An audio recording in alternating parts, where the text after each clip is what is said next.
Hi, everyone, and welcome to Rise of the Runelords, a Pathfinder converted to second edition. I'm your host with the most, your GM Jared, and today I'm joined by these lovely folk who will be going through the many craziness that I have. Craziness, it's a real word, look it up for them. To start off, to tell you about who they will be playing and what they will be doing or what they hope to accomplish today, I'm going to throw it over to the amazing Dawn. How you doing this morning, Dawn? I'm doing great. Hi, I'm Dawn. I play Nexon, who's the gnome Stitch Witch of the party. And yeah, she's looking forward to finding what's under this mansion and then getting out of here. Yes, I'm Becca Godsey. I play Rain, and I just want everyone to know that this is not the right way to woo Rain, or you know what, anyone in particular. Writing notes on dead people's skin, inviting them over to your haunted mansion. Most of the time, people aren't going to find that romantic. Little tidbit for everyone. Just put that in there. And I'm Carla, and I play Cassandra, the halfling Bone Oracle. And sorry, I'm just blown by that pro tip that I forgot who I am and what I play. But I'm in this game with these amazing people. My name's Michael. I'm the Dead Aussie Gamer, and I play the role of Malvolo, the human inventor, and his puppet sidekick Kalodi. I definitely agree. This guy, look, I think he's got the best intentions, right? Like, I mean, clearly he's a nice guy, but maybe coming on a little strong, little strong, Nice guy, real nice guy. Yeah. I mean, think about it, right? I mean, like personalized handwritten letters where he's actually made the letter himself from scratch. I mean, you don't find guys like that anymore who just do everything from scratch. So there's something to be said. Most of the time, they're probably in jail for doing things like that. That kind of DIY project. Yeah, that's true. Typically frowned upon where you get your materials. Indeed. Sorry about that. I like that. Don't DIY paper. That's what we just learned. People paper. People paper. Don't do that. And as always, I want to say thank you very much to our sponsors, Hero Forge. Thank you so much for sponsoring us. You'll see their miniatures, our little miniatures on screen. And as we play, all the little miniatures you see are made through the Hero Forge engine. So go out and check it out. It's pretty awesome. And additionally, Sirenscape for all the rad music. That's right. I got to use the word rad today. I'm proud of myself. And the music is done by Michael. Thank you very much, Michael. He's our technical wizard for today. And of course, Paizo for, creating this campaign and letting us play through it. It's awesome. So with that out the way, I want to explain to everyone how you listening, watching can interact with us. The adventurers, there's a number of different ways, and Michael's going to link all those different ways in chat in about 3 seconds or a few seconds. Thank you very much, Michael. And just to go over them, it's really fast, really simple. Takes like 5 seconds. So let me go over them. So for a measly amount of $5, you get to award a hero point to a player of your choice, or even give me, the DM, a Jinx boon, which kind of helps me out. So I really appreciate those whenever you whenever the party gets them to me. I appreciate them a lot. On top of that, $10, you get to give someone a Sin boon. Now, I believe Malvolo over this side has a Sin boon. Sin boons are a number of different magic things that are attached to the Runelords, as per we are playing through Rise of the Runelords. So like envy, lust, gluttony. They've actually had a lot of really cool changes. Cassandra's used hers and had a few crazy things happen. Nexon became a fire elemental at one point. So those are really fun and changed the game for the better. So with that, we have $20. We'll give someone a nat 20, and Nexon has a nat 20, and that's super useful, super helpful. If you don't have that, oh man, I did not take any points in nature, and I need to roll a nature check. I could just use that nat 20. It really saves the day. And last but not least is the $50. Create a wandering monster NPC kind of situation. We've had a few of those jump in. Those are really fun.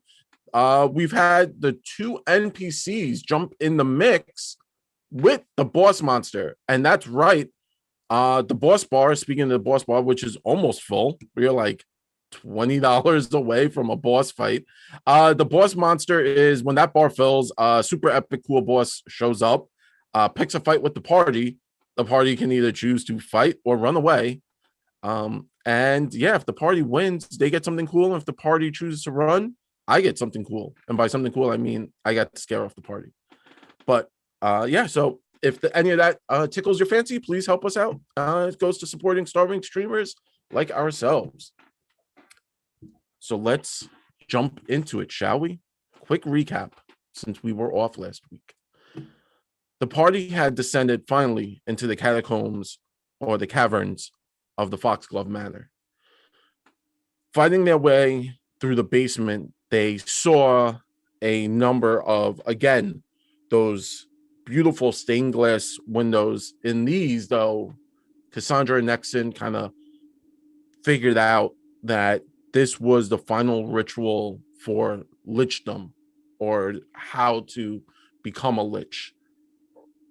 Descending, they fought off a shadow demon, and using the light from outside, they were able to conquer that really powerful shadow demon, who was a boss monster, by the way. So just FYI. The party then went through a few more rooms, found a hole. It was kind of like dug out. They descended into there, and now they were underground. It constantly sounds like something down here is breathing. There's every so often, it sounds like something's taking a deep breath and then exhaling. They scooted around, went down a tunnel. They saw a few dead bodies, and then this massive undead bat kind of came off the wall, its eyes glowing with eldritch energy, and it spoke to Rain with the voice of their lordship, and said the lordship appreciated that Rain had accepted their gracious offer to come hang out with them, party. And that's kind of where we last left off. Rain had created some kind of Marvolo created a standing structure out of the bones that Rain is now standing on, fighting this creature in the sky. And we pick up actually back in the combat encounter. It was my creature's turn, and it's going to disengage so that it can back up, kind of flap its wings. As you can see now, it's now back into that bestial nature. The energies have kind of left its eyes, and it's now this monstrous creature. Rain is still standing on that platform, and the creature is just gonna fly by and try and do like one of those flyby attacks. It's gonna see if it can knock over that structure that Rain is standing on. No. So let's see what I get. So the creature kind of flies by, and it dives for this rickety bone structure that Rain is standing on, and it goes for a wing grasp, and Marvolo kind of grabs the bottom of it and shimmies it a little bit and shakes it out the way, and the beastie misses, now ending up kind of behind everyone. Nexon, it is your turn. What would you like to do? Oh boy, I'm up fast. I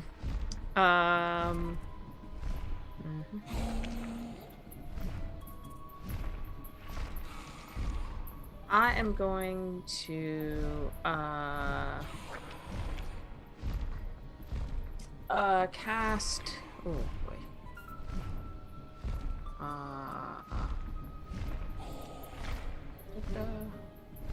Yeah, I'll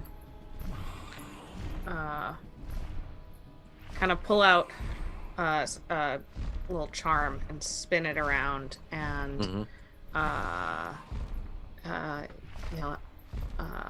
say something. I don't know. And I'm going to cast Agonizing Despair. Ooh, okay. Make it happen. It failed. Failure. Failed. All right. Yeah. So, takes full damage and is frightened 2. Ooh, I like that. Whoa. 17 points. And then I'm going to pull out some of Nexon's thread and just kind of stretch that between my fingers and cast Shield on myself. Nice. Big. Yeah. It's a massive, ugly beast. Cassandra, this has now come into more line of sight for you. What would you like to do? I think I'm just gonna try Divine Lance it because it didn't listen to me when I tried to control it, and I realized that that's maybe a touch too far in this place. If I was like, let's let this giant bat follow us around. So I'm new pet. It's our new pet to help us murder everything in the future caverns. So I'm just gonna go back to Ye Old Faithful and attack it. Okay, yeah, let's see. Did that? Yes. Critical hit. Okay. You see, I tried to do it the nice way, and then it didn't want to.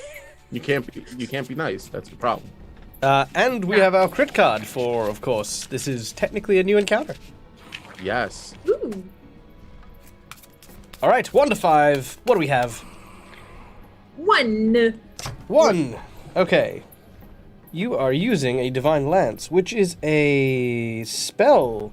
Excruciating. The blast of the lance's holy damage causes excruciating pain that lingers, causing the target to become sickened for 3 rounds. No, sorry, sickened 3. My apologies. Oh, Really? yeah, that's terrible. And then with my last action, I'm going to cast Guidance on who's nearest. Is that Kalodi? Or Slash Scalodi. Mulder. Hey, yeah, I feel guided. Almost like there's this giant spot that's right up there on that there giant flying thing. Now, how do I reach it?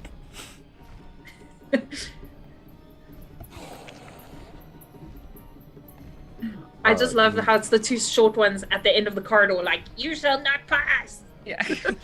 Just holding it down right You there. just stand on each other's shoulders. You'll be, just... Yeah. Except for Nexon's kind of like, Oh no. So it is now Claudie Marvolo. All right.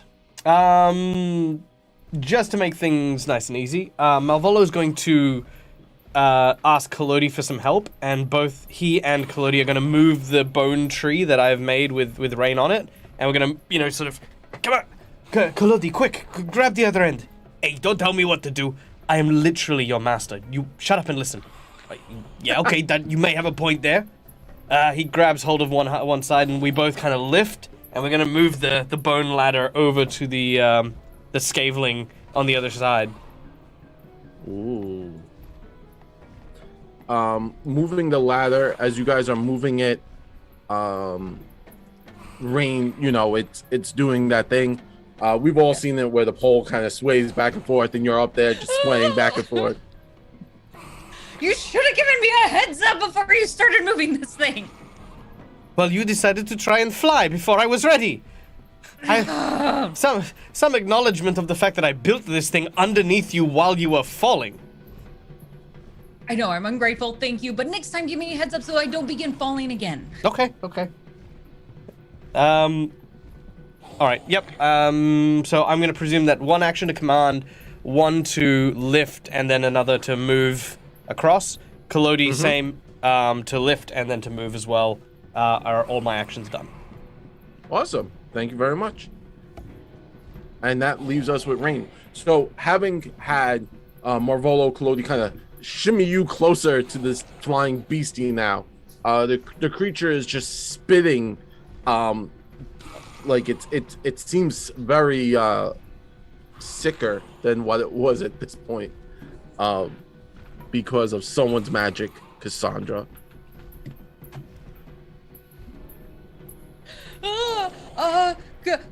Go away! Get out of here! And I'm gonna swing at it with my dagger of venom to try to encourage it to leave. Yeah. Cool. Yeah, two will not hit that thing. I'm just scared and I'm flailing a little bit, trying to keep my balance on this. Can you hold it still while I'm trying to get it out of here? It's on the ground. Thanks. All right. I'm gonna try again. Okay, we're aiming real low. This is just unsteady. You have to make sure that you hold it still. But This is 100% my fault. I don't know what's wrong. Maybe if I... And then I look on the other side of the ladder, and Kalodi's just there every now and then waiting for Rain to stab, and then just shakes it a little. You're sure personal sabotage. Would you stop that? I know you're doing that. You I ain't have doing to hold nothing. it still. Oh my goodness. I am going to die up here by a bat and then be raised as a terrible bride. I'm gonna put my shield up instead and just hide behind my shield. I am not ready for this! And that will be my turn. Wonderful. So with that, the this undead scaveling bat now goes confused, angry. It's going to do what it can only do, and that is it is going to try and call out for help, because that's what they do. And it's going to use its screech, its bone-chilling screech, and it lets out this horrific screech, and everyone within 20 feet, which is everyone, needs to make a will save. For me, please. Thank you very much.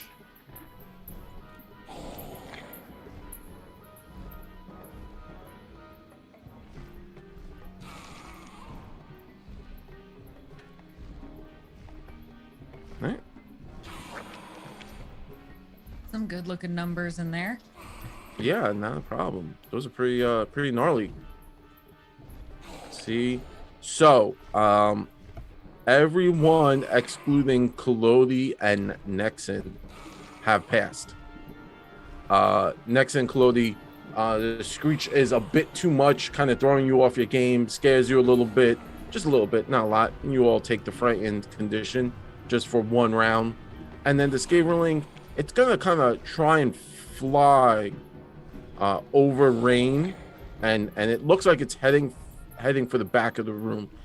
Let's see if this works. So I'm gonna have to use the tumble through action, which is a acrobatics check against Rain,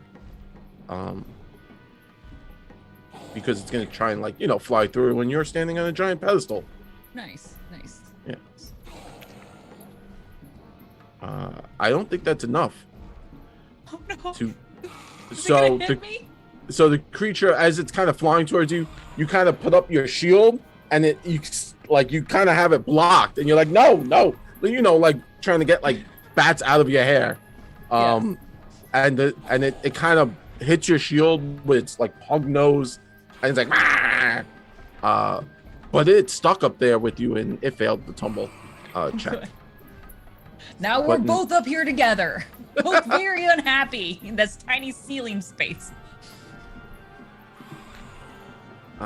Nexton, it is your go. Okay. I am.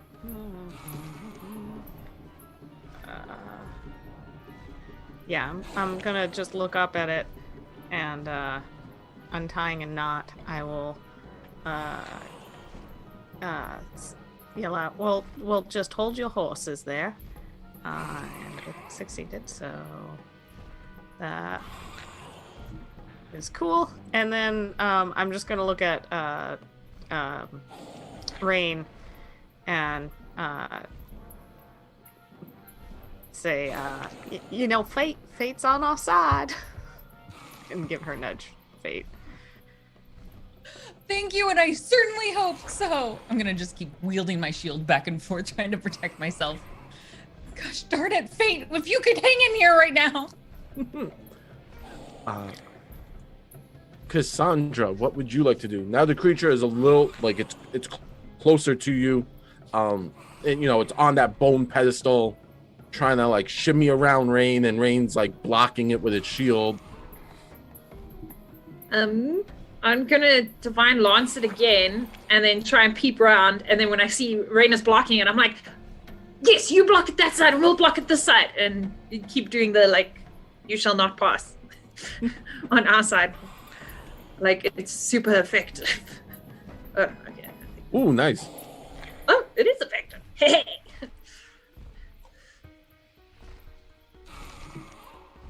Oh. And So again, this holy light kind of comes out the sky, slams into this creature, and it is upset. What else would you like to do? You kind of have this thing on the ropes at this point. and then I'm gonna lean around and cast guidance on Rain as well, because she seems to be precarious. And then I'm gonna say, you should have listened when I said sit to the bear.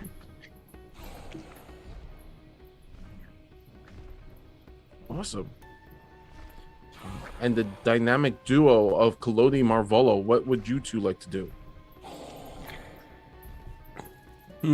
Okay. Excellent question. I have one ranged attack, and I'm going to use it as Malvolo stretches his hand up and casts Electric Arc. Take this! Do it. This. At least I hit it. I don't know why you're laughing. Hey. And with my final action, I am going to command Kalodi, who, you know what? I'm just gonna try and climb the wall, Spider-Man style. Nice. So yeah, I'm gonna try and climb and just kind of pull myself up. What would it be to try and scale the wall here? That's an athletics check to Spider-Man up. Yeah, that is not enough. So Clody starts to grab at the rubble, and realizing that the walls aren't as stable as they look. While they are hewn out of stone, Clody grabs hold and actually pulls off a fairly large chunk of rubble, and it slams into the sand beneath in your feet. Oh, if I pull it off the wall rather than drop it, I'm gonna throw it because I'll use my second action. Just take that. Okay. Good improv ranged. Yeah. That's it. All right, so that is -4 for that, -4 for that. So that Like is a weird version of David and Goliath. All right, here we go. Yeah. Oh no! Oh no!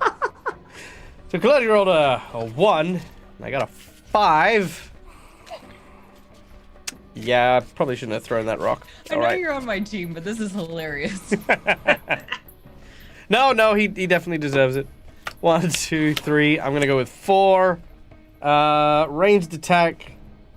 How? No, I'm not gonna take that one. It's I stop bleeding. There's so many things that I'll sort of go. How do I stop bleeding with a rock, Jared?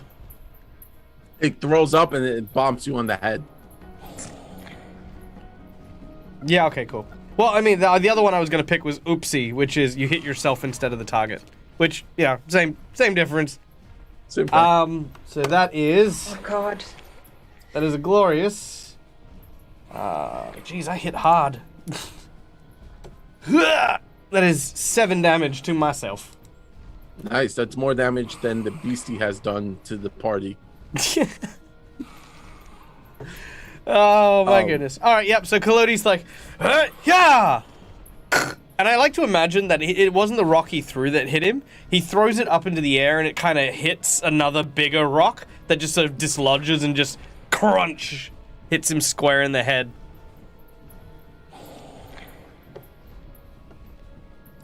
Awesome. Yeah, that's actually so Clody throws the rock up, hits that bigger rock, and it kind of falls and it clunks Clody on the head.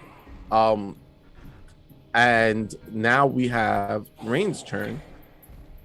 I have an idea. Seeing Kalodi's absolute mishap has inspired me. I'm up here near the ceiling, right? See. Because I can't seem to hit this thing. Can I hit the ceiling above it to try to drop rocks onto this bat? Because the rock, I'm hoping the ceiling's a little easier to hit than the bat. It is. It's a little like easier to hit. Choking away at the ceiling. Something has to work. Yeah. So you're just swinging at the ceiling. Yes. Honestly, tell me how you want to kind of like do this. Are you so I know you're trying to kind of force rocks to fall on this. So you know what? Do me a favor. This is how we're gonna do this, right? So rolling nature check, because you're now looking for kind of like weak spots. Okay. So you want to like pinpoint a best weak spot for you to kind of tap at. All right, I'm scanning the ceiling. Weak. A 24. Nice. And as an expert, you kind of see that like all the water and dampness that's down here has created cracks, massive cracks, and you kind of look around and you saw that Clody grabbed as Clody was climbing. It kind of like came away very easily.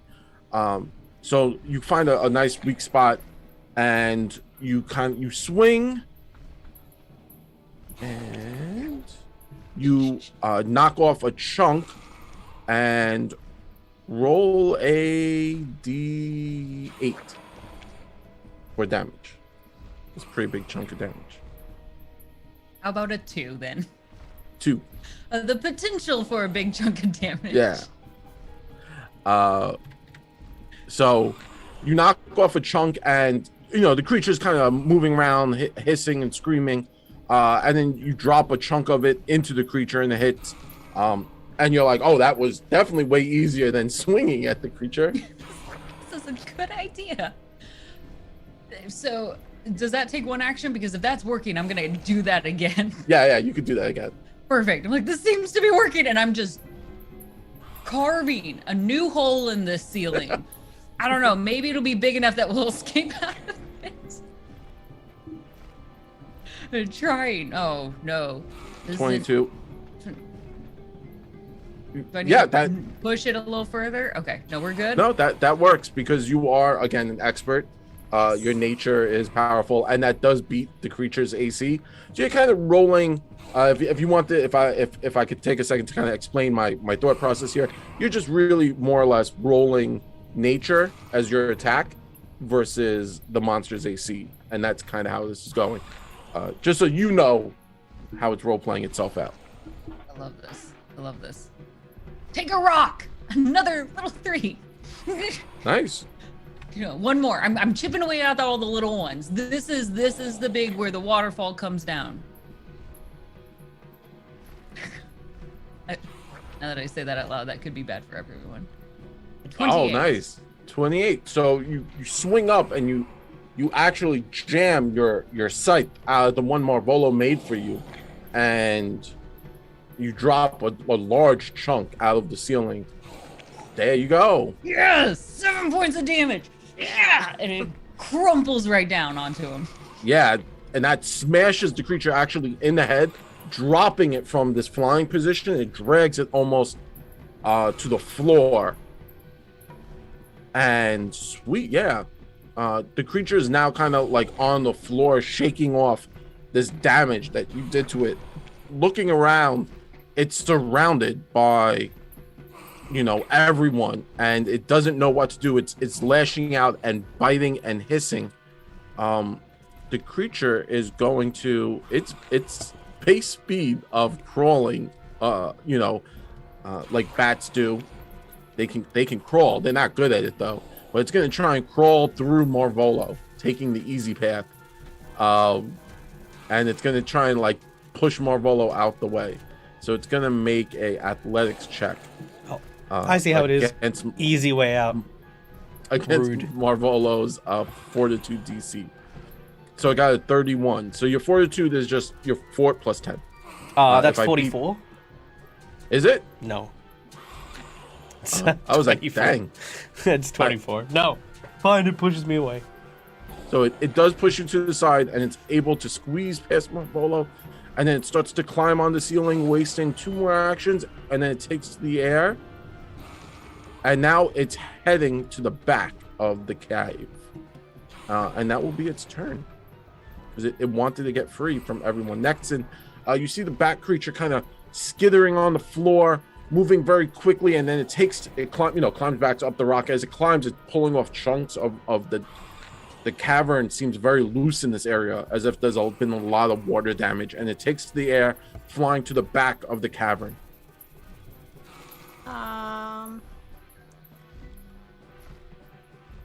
Yeah, I'm gonna try again. He's like, untie another knot.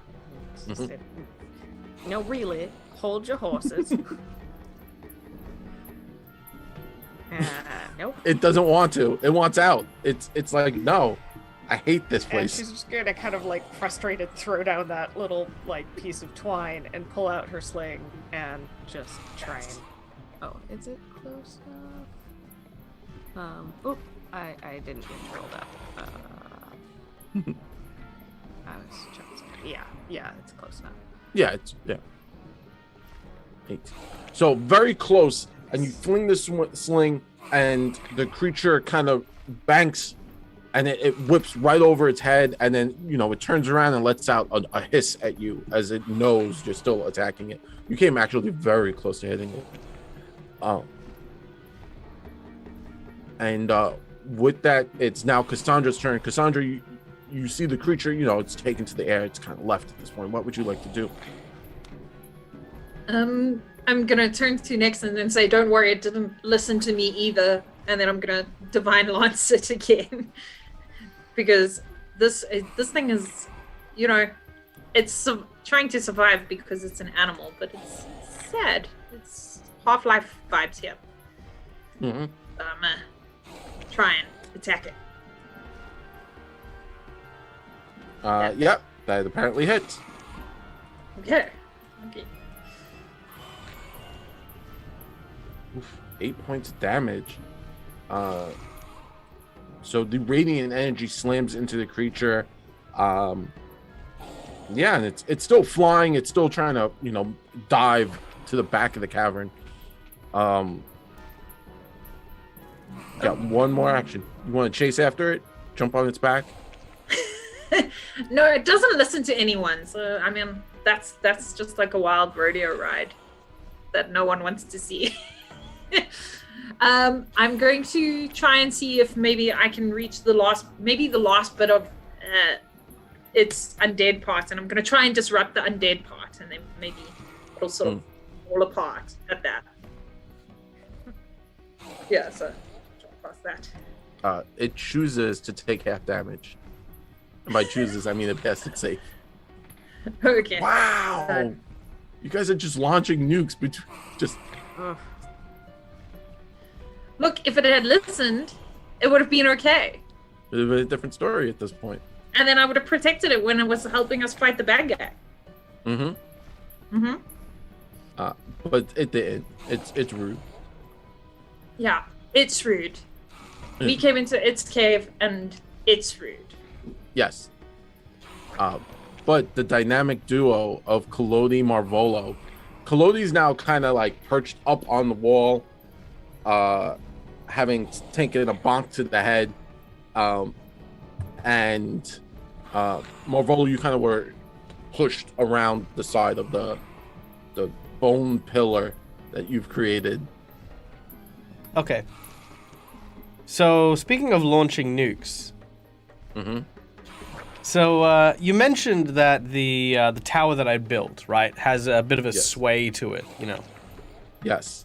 So, what I want to do is I would like to use Collodi and unsegment the spinal column of the puppet, right? So that Okay. there's a little bit more elasticity to it, as it were. And then what I want to do is I want to use my crafting skill to turn the scaffold that I'd made with Rain on top of it into a catapult. Okay. And I would like to launch the LCs at the giant bat in the haunted mansion cave. A phrase I Because never they thought have I'd say, pointy but I... antlers. Yes, antlers first! They called me mad. I'll show them. I've been in this mansion too long. It's starting to affect my voice. Yeah, it's Madness kind is of. hitting you. You're going to launch me? Let's do this. All right. Am I aware of what's going on, or am I just going to have to figure this out mid-flight?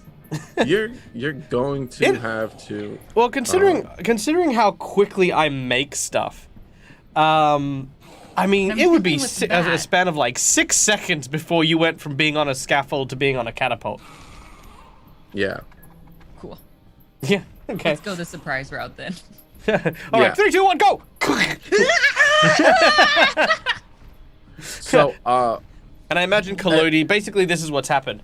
So the scaffold has been bent backwards, Malvola's kind of pushing it forward, adds a kind of a tension rig to Collodi, and has his spine sort of elongate upwards to grab and hold taut the back end of the scaffold. As he's readied with along that wire, he pulls on it, and immediately releases Collodi's elastic spine. His head kind of now jumps upwards, almost like a Pez dispenser, like it just, Okay. or the Rock'em Sock'em Robots kind of thing, as you just hear this, and then just soaring through the air is this majestic, flying Alcys druid. Like Well- all the weird faces from Rain. In slow motion, I'm looking back at you. I'm going to kill you. I'm flying across. yes. Okay. So, this is the thing. Not 100% sure how to rule this. Yes! I finally did it! I finally found a way to use a craft skill to break my GM in combat. I need So, to add this yes, to my let's- accolades. That would make sense. Let's use the craft as your attack. Alright. Well, I rolled a craft check in general, which was a 25. I can roll another one for the attack as a separate thing. No, the 25 is fine. Yep. So the 25 does hit. So you do launch rain at the beastie. I'm not 100% sure how. Let's just say rain is 2d 10 points of damage. Okay. I was just As trying to a get her in being, range. If I hit the thing as 2d10 well. No, apparently we're stabbing it. Yeah, We're okay, using me cool. as a spear, and my antlers are going in.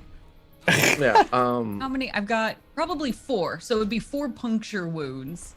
Because Okay. those top 2 would be hitting. Well, I mean, Yeah. it could be 4d4, just saying. Yeah. Actually, yeah. Let's do 4d4 because that makes sense. If we're using all Yeah. Top 4. 2 hit ones. Yeah. All right. Let's do that. All right. 10 so damage. 10 points. 10 points of damage.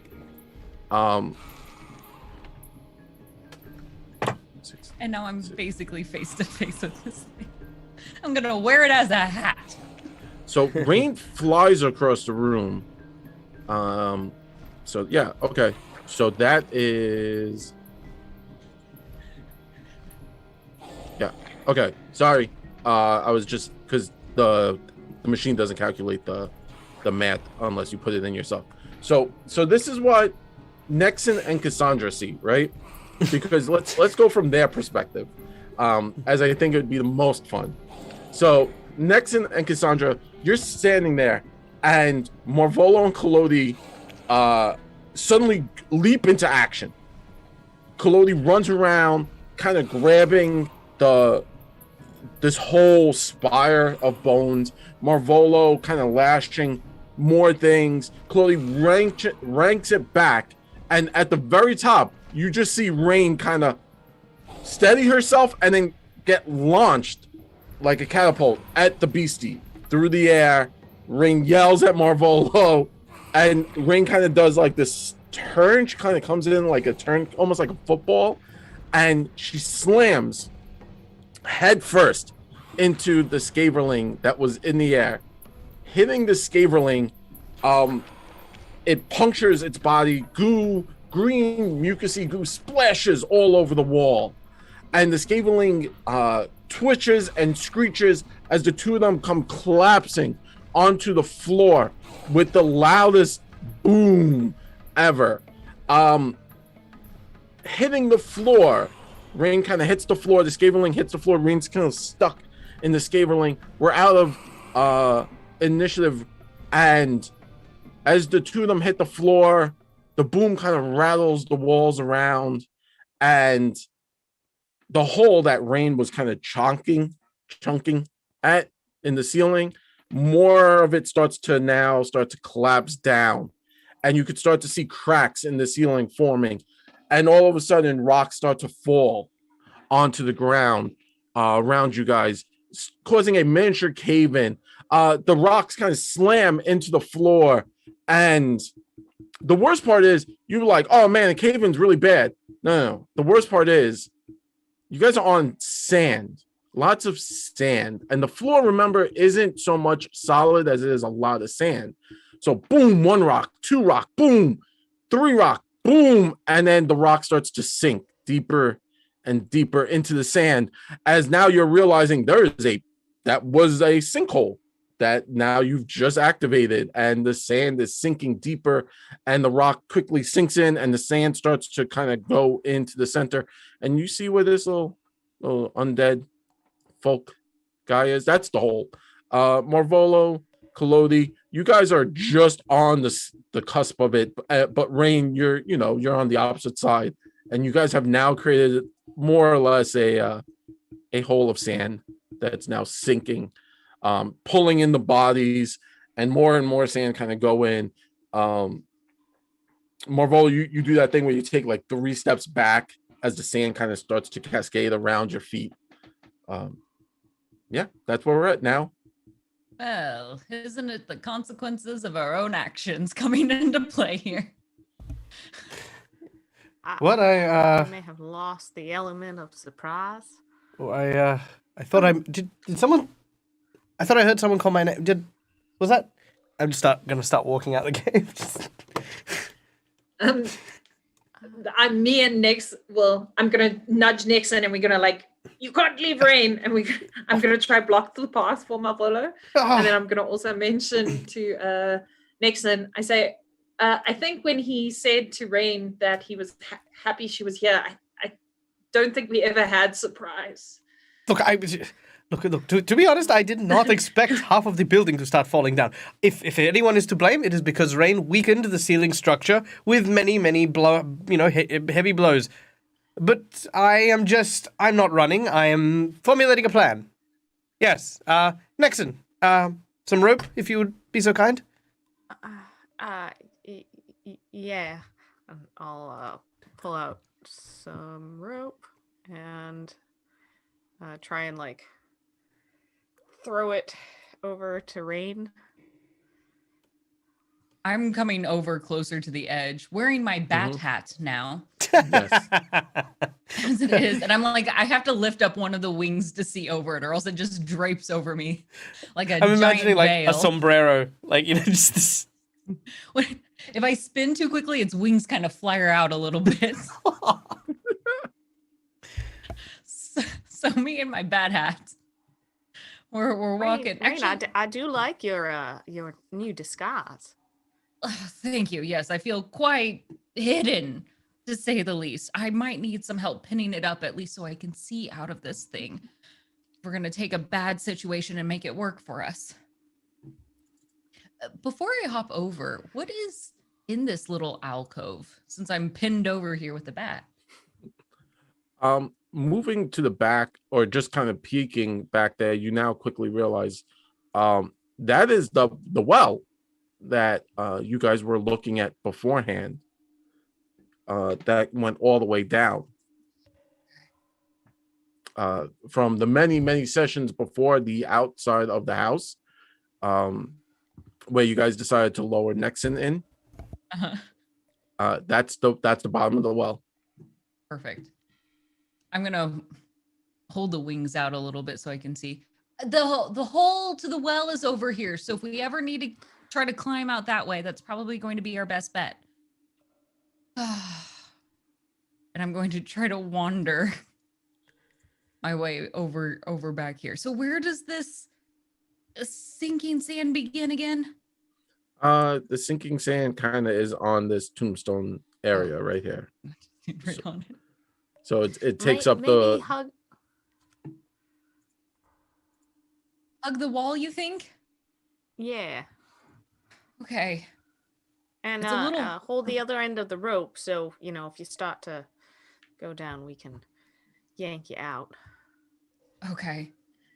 She's going to try to channel her inner goat and kind of have that narrow walkway, but she has to lean out a little bit because the giant bat's still on her head.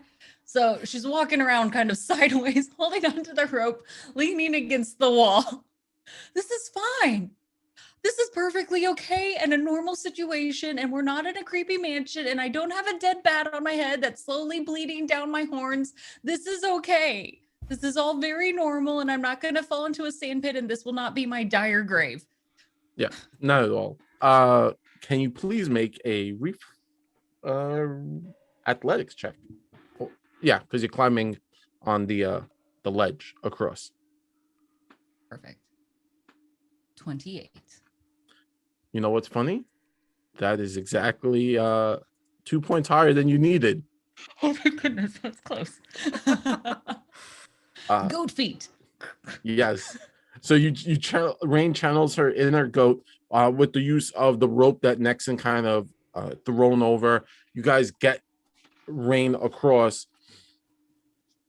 As you kind of get across, you see the sand is still going, and it's slowly getting larger. Like it is getting it's expanding. It hasn't really stopped at this point. Kind of shimmying across, you now reach the rest of the party at the entrance of this cavernous area. She's just gonna get down on her knees. Nixon, can you help me with this thing? Yeah. Do you want it off? Do you want it, fashioned more into an actual hat? Zhuzhed up a bit. Maybe it might work as a disguise. I can't. It makes me a little sick to see, so I'd rather not at least have to see its face. I'm trying. Let's just do whatever we can to best honor this poor creature, and I will carry it out of here on my head. Yes. You know what? Could you? All things being said, a taxidermied scaveling in your horns would look so metal if you had that for the whole game. You know what I mean? Just Rain walking in and like makes a statement as just this bat. It's like you know. Yes, with the personality of a small flower girl. Yes. Yes. It's like those back in the day, the like Victorians who used to have taxidermied like birds on their hats and things. Yeah. Just this time it's a giant oversized bat. Maybe if we just let one of its wing flaps hide around my back, like just drape down the back. Oh yeah, we can do kind of a cascade effect, and I can I'll kind of pose the other wing kind of up on one of her antlers, and then just kind of very quickly weave in like a couple of little ribbons to make the face look a little cheerier and less like bloody. Perfect. Kaz is just gonna look, and she's like, in her mind, she's like, and they thought I was weird with dead things like this. Kaz is just gonna be like, okay. Don't Look, give me that look. I'm trying to get it out of here and survive at the same time. I hate doing this. Don't you judge me. Just a little bit of ribbon and some sparkle can really cheer just about anything up. Yeah, maybe a little glitter on its cheeks. And then Kaz just has an idea. It's like, Kaz is like, that's actually perfect. And then she says, for us to take out of here. Meanwhile, in the back of her mind, she's like, if we go in there, I can still use it. I can reuse it again, and then I can attack. But I don't say that out loud. I just like, yes, we should carry it out of here and bury it. And then in my mind, I'm like, extra raisin dead. Yes, it better is. than a rando skeleton. Just Yes, we carrying should around be- your small army. We should try and be as respectful as we can while we are here, of course, even for the animals as well. Mhm. Meanwhile, Collodi's pushing the bone catapult into the pit. Just nobody look at that. No proof we were ever here. Yep, we're just gonna pretend this cave never happened. It's going to be like Phineas and Ferb when we leave the mansion. They're going to be like, the Pathfinder Society is going to come look for the Lich information and it's going to be gone.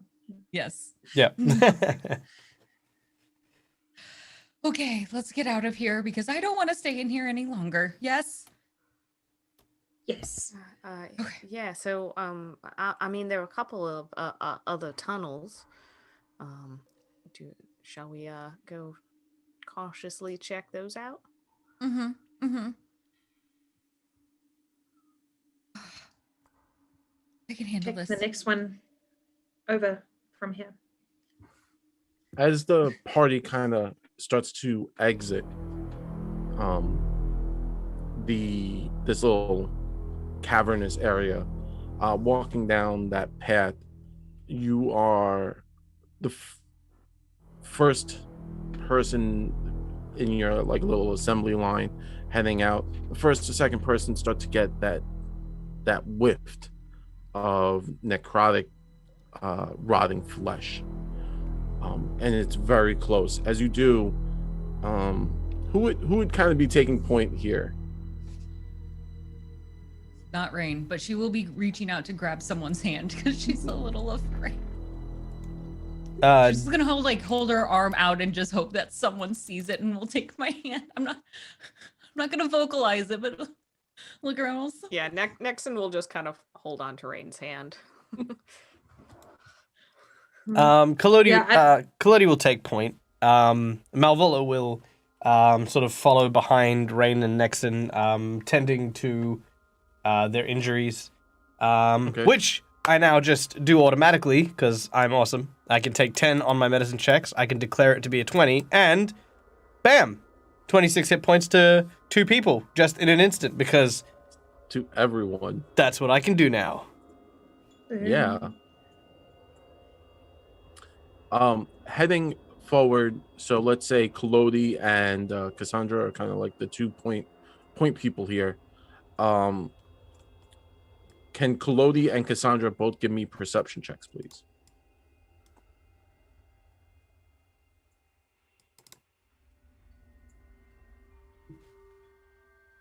Oh, you guys decided to kind of stand together on this one. So Collodi and Cassandra, as you kind of move forward to this like main entrance of the cave, you now hear what can only sound like talking.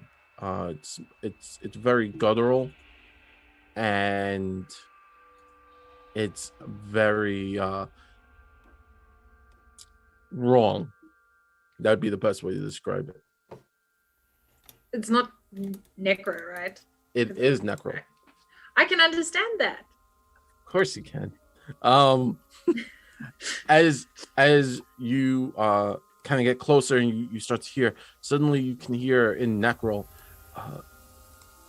2 creatures that seems to be having a conversation. One of them's like, "Oh, we got some more fresh ones here going on, boss," and the other one's like, "Yeah, I know. we were able to grab them right outside the town. And then you could hear footsteps and then thuds behind them. It's like, oh, these are going to make everyone happy. They're going to be delicious, yeah.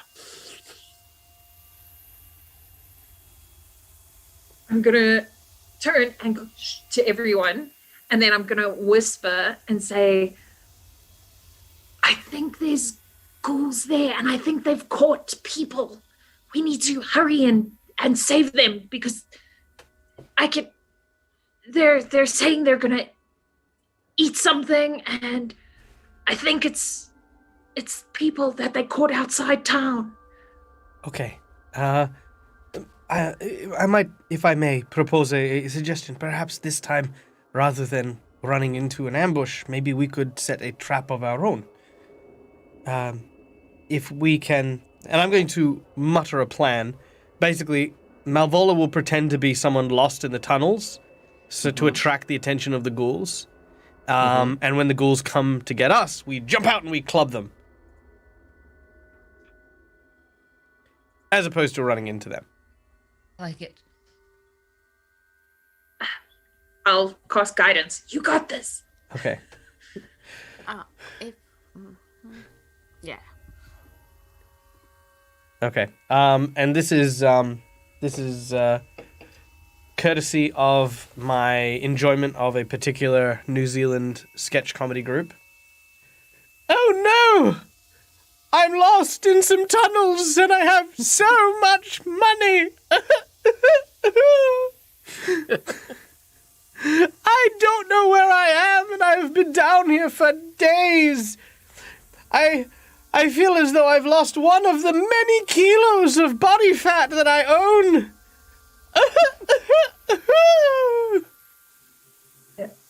I'm going to whisper to Nixon and Rain. Yeah, I think the body fat is better than the gold for the ghouls. Mm-hmm. Glad he added that. Please, won't somebody help me?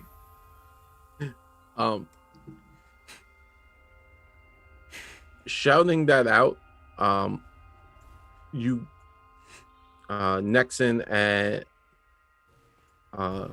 Rain, you kind of are at like the back of the tunnel. Marvola has kind of stepped forward. Collodi is flanking with Cassandra around Marvolo. And Cassandra, you're listening, you're like honing in, and then you could hear them kind of talking. One of them's like, boss, I'll go. Do you think people are down here? And the other one's like, go check it out. I'll stay here with the other ones. And you now start to hear kind of scraping and clawing in the sand as a creature kind of peeks around the corner, and is a ghoul, of course. Collodi and Cassandra, you kind of have a advantageous position as the creature hasn't seen you yet. I think we'll hold until it comes a little bit further in. Or at least I'll hold until it comes a bit further in. Okay. Oh, is that someone there? Please. I'm so injured and full of money and food. As the creature slinks closer, it calls out and now it's speaking in common under this harsh guttural tone, and it's, did you fall down the well? I here to help you. Oh yes, I've fallen down a well and I've twisted my ankle. And now as the creature steps closer, it's on top of Collodi and Cassandra. It turns the corner. Suddenly it sees, Collodi and Cassandra and Marvolo. You three are just standing there, and the creature is dumbfounded, confused that there are more than one person. Get him! You guys kind of have the surprise on them. Yeah, I'm just going to also say, quietly, there's another one. Get him quietly. Collodi's just about to pull the ripcord on his chainsaw arm, and he's like, oh. No. Okay. Okay. Yeah. Also, could I didn't ask this before, but did Rain want to be up with Collodi as well? No, Okay. I'm very afraid. Ah! Take this, fiend! Kashlocky! I've done 14 damage as Collodi's arm blade flicks out and stabs him! Nice. Cassandra, what would you like to do? I'm going to try and disrupt undead. So he needs to make a fortitude save, please. DC 23.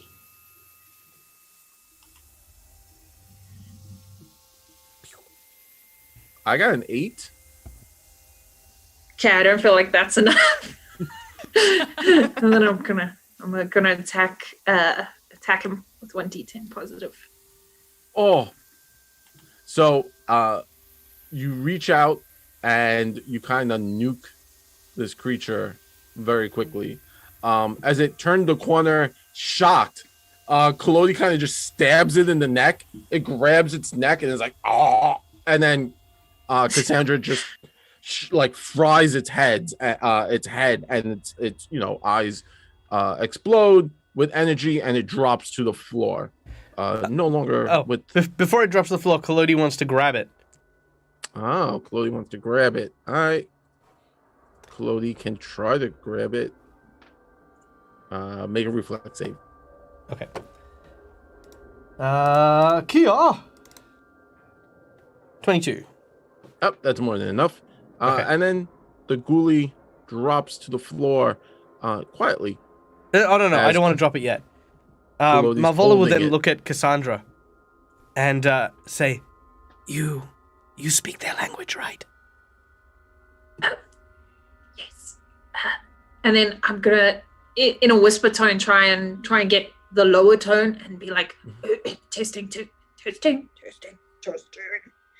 Sound right. Testing.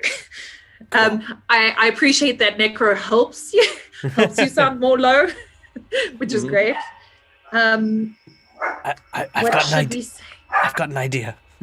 Try and lure him in here as well. Like, say something like, "Oh, you've got to see how big and fat this dude is," or something. I don't know. Whatever takes your fancy. Collodi is going to take the corpse and puppet it out the. Doing this again. Yeah, and look, I am a puppet master, so I think I should be able to do this. And I'm going to like sort of have this whole. Hold on, let me see if I can do it. It's just this whole.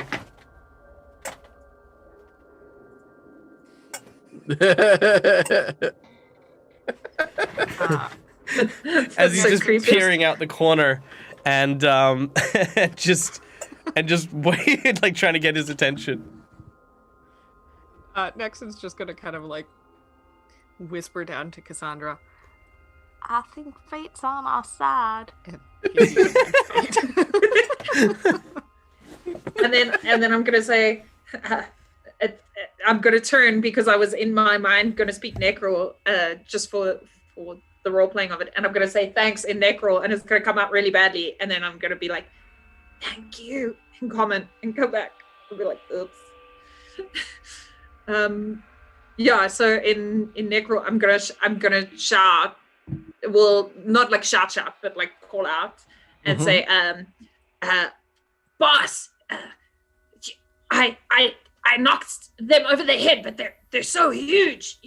This will feed us at least for a day. Come help me drag them. Make a deception check, and don't forget you got that fate change by Nexon, which is useful. Oh no! I'm a use a hero point. Yes. You reroll that. That's not great. It doesn't. Fate doesn't even have to be on our side at that point.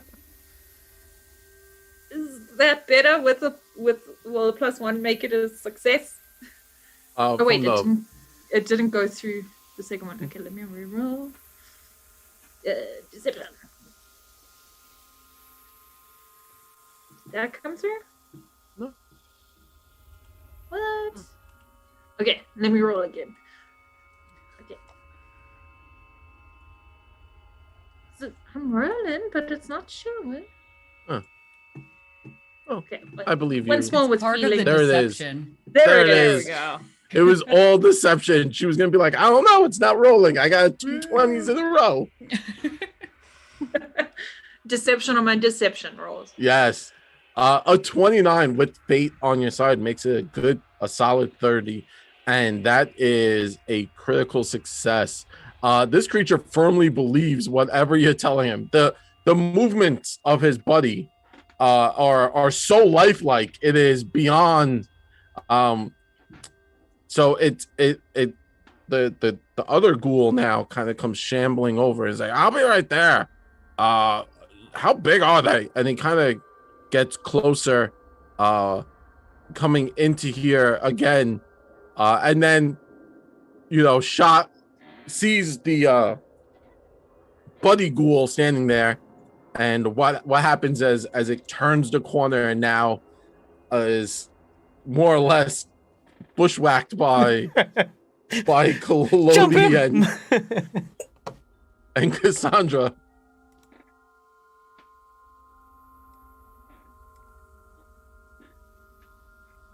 So that will again, Collodi kind of stabs out with the knife, hitting the ghoulie. And then Cassandra, it's still standing. It's not, it's now got a knife in its chest. And then the ghoul, Cassandra, the ghoul critically failed its save. So you now, it's again confused as to what's happening. It's like, wait, what's going on? And did that not double? It didn't double. So yeah, you just roll it again. Yeah. Okay. Okay. Let me not use the actual. Yeah. Also, if it does, no, it should. No, yeah. I think for saving throws, if it does do the double like that, you need to hold shift when you drop the damage. Yeah. All right, and another 6, okay. which is more than enough to down this ghoulie. The creature, yep, it got negative 235 points damage. This creature again drops to the floor, starts to fall, and it's like, "Rah!" and Cassandra and Collodi, are you gonna grab it or are you gonna let this one fall? Was there only 2 of them? You only saw 2 at this point. Yeah. No, I mean, I I'll only grab heard it. 2. Yeah, I was gonna say I'll grab it just so that it doesn't collapse to the ground and make too much noise, in case people didn't know about the collapsing cave behind us, and we might still have the element of surprise. We don't need them to hear the sound of this corpse falling into the sand. No. 22 again. More than enough. So at this point, so how does Collodi? Now Collodi's kind of holding the 2 ghouls. Yep. Arm in arm. Yep. He immediately starts performing like hey Mac, yeah? Who's on first? Who? No, who? I want to know the guy on first. Who? Yes, no. Who's the guy on first? That's what I said. No, I just yeah. I don't know. He's just stuck. He's just that. Yeah, he stuck his puppet hands into him, and he's like, now I see why this is so much fun. I'm gonna say, I think we should hurry to save the people they found. Can we see footprints from where the ghouls were walking? Mm-hmm. Looking out, you quickly are able to see where the ghouls were walking, and you've come back to the entranceway where you came down those stairs. The first time coming from the Foxglove Manor, stepping out, you see 2 sacks on the floor, and they don't seem to be moving at this point.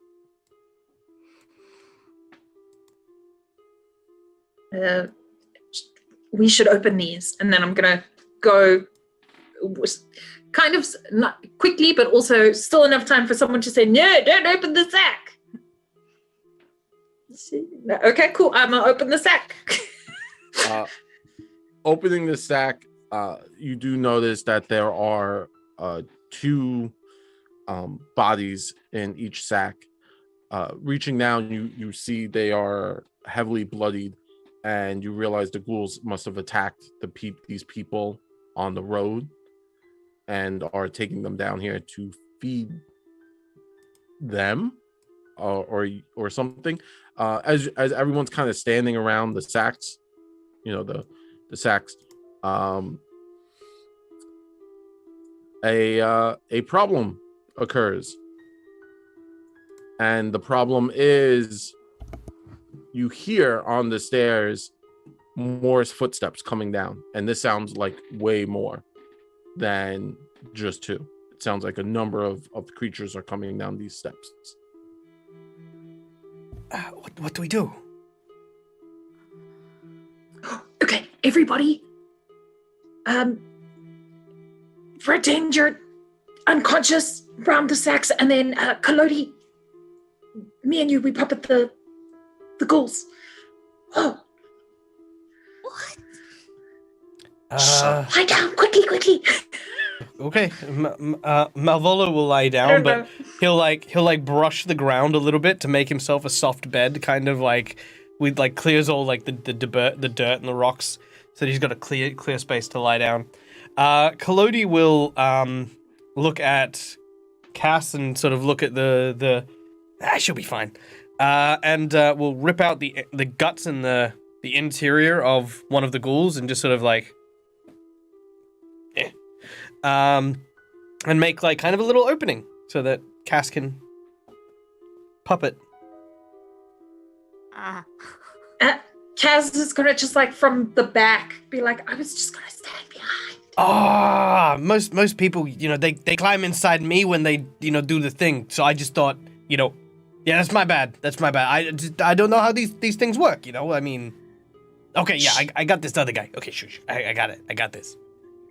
So I'm gonna like let the ghoul's body collapse, like like it's missing, like in a cartoon, missing a piece, like he's hunched over, and then I'm gonna try, like hold him from the back, so he's like me. Nexon's gonna hop into one of the sacks and have like her dagger out, ready to like cut herself out if she needs to. Oh my god. Cass is gonna be like, this plan is going very badly. I'm gonna tuck myself in the corner and cover myself with the bat's wings, so I just look like a dead bat in the corner. It's a good thing I brought my own cloak of hiding. Yes. on top of everything. Oh well, that's so funny. Do. You actually have invisibility. So I have an invisible cloak, but I have a giant bat that the cloak doesn't go over. I have a cloak of invisibility. It doesn't. I don't know. Like I can be invisible underneath the bats. Yeah, just grab the wings and just start. Well, animated. You thought you were the puppet master. Just you wait. Yeah, I've been doing it wrong the whole time. Here I was using, like, magic and strings and stuff. Invisibility, god damn it. Gah! The whole time. I'm going to need a deception check from some... So this is going to be a group deception check. So the person who makes this is making it for the group. So it's either Kalodi or Cassandra are going to make this check. Ironically, Malvolo would actually be better at puppeting than Kalodi as a puppet. Yeah. Yes. So because I would be commanding Kalodi, could I use Malvolo's deception? Yes, you could give that a go. Okay, so I got a +9. Okay. I've got a +13, and fate is on my side. Yeah, there you go. I'll assist you. Okay. So Marvolo, please make a deception check to see how many bonuses we are giving to Cassandra. Oh wow. Okay. So Cassandra, you're getting a +3, 2 from Marvolo and 1 from Nexon. So Cassandra, please make that deception check for the party. Okay, it wasn't cock. Yay. Okay. So we're here. Necro.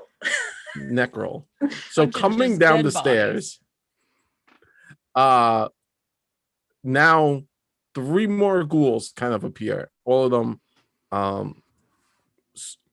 kind of just come down the stairs and see what can only be described as Cassandra slightly puppeting a limp creature and Collodi full puppeting a standing one.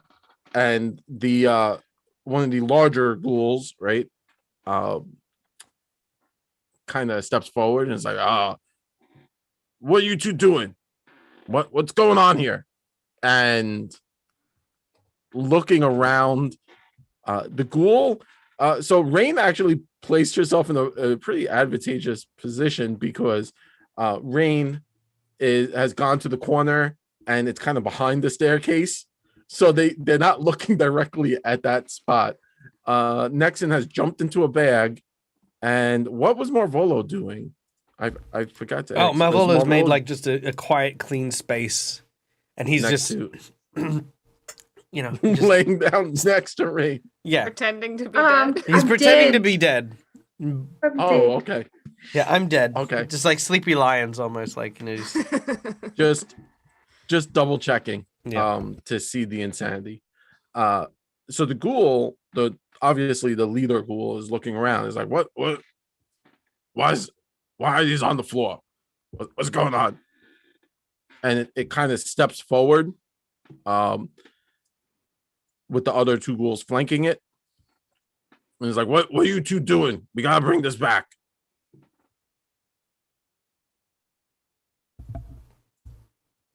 In Necrol, I'm going to say, there were too many. There were too many. We found these. Now we've got more for everyone. And then I'm gonna try and carefully move, like try and flank it from the other side. Like I'm trying to move the ghoul. So my back is, the ghoul's still to the front of those ghouls, and move around so that I can reach around and be like, disrupt undead on the side, and make it like, help us carry. We got lots of food. So like a little kid hiding something behind their back, you're gonna shimmy the ghoul so that they can't see behind you. Okay, just so as you guys are doing that,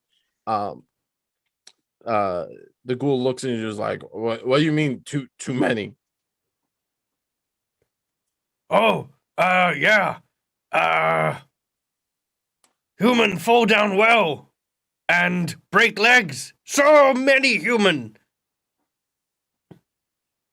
Like these one.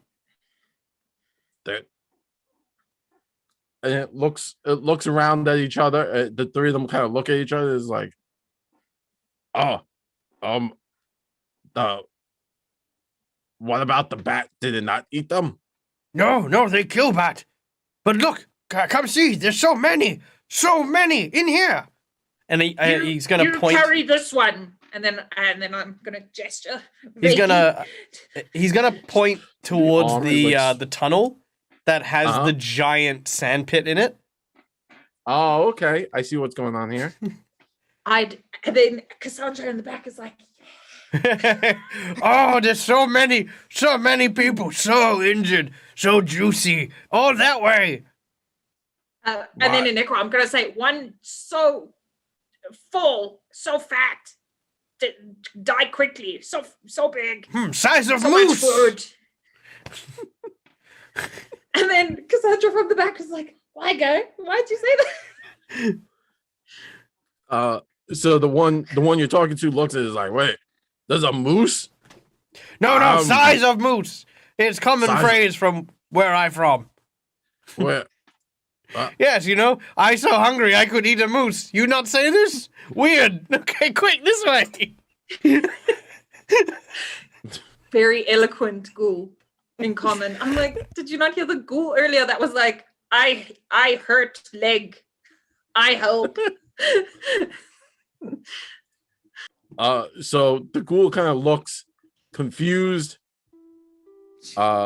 sniffs, starts to like sniff the air, and is like, I smell them.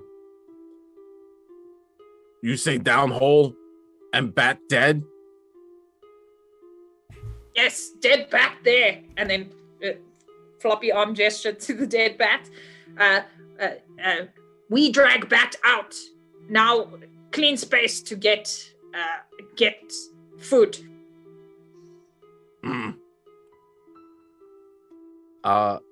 So the leader ghoul kind of motions to the one of the other two ghouls in the back and says, go get the bat. We'll eat that too. And as the first ghoul kind of now starts to head around Kalodi and starts to head into the thing with the other ghoul following it. And then you could hear them kind of trailing off Kalodi into the cavern. The ghoul that stayed behind kind of heads over and sniffs the air. Says, bat smells bad. Like wet fur. Okay. It was attacking the moose person. So when the other two ghouls are far enough away, like just out of sight, Kalodi's going to ha-ha! And stab the one that's looking at the bat. Oh, wow. Okay. One moment. Let me just quickly give it the flat-footed condition. And make your attack because I don't want you to miss out on the possibility of getting a crit. That does hit. And so a blade stabs into the ghoul. And Cassandra, you kind of see what Kalodi just did. The ghoul is kind of taken by surprise. Next, and you're in the bag, you could hear a lot of this going on. You can hear stuff like they were talking about a moose, and then you just heard Kalodi go, aha! And then so it's up to you as to whether or not you wish to jump out the bag or stay in the bag. I'm just letting you know you did hear Kalodi say Nexon's definitely gonna like pull open the bag to peer out. Yeah, so you see Kalodi with a knife in the ghoul right now. And why don't ghoul 1 and ghoul 4 have left the party, but why don't we roll initiative to see who goes where? Because now the ghoul has a knife in its back.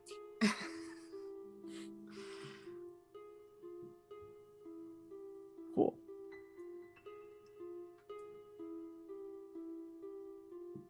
I like how everyone beat the ghoul in initiative, even Rain, who's invisible, laying down, and Marvello, who's taking a nap. We know how to go into battle mode. Trust. Yeah, that's way faster than I thought. Okay, so ironically, it's Kalodi and Marvolo. You kind of took your turn there to get your surprise round. And now it would be Cassandra with a 26. I'm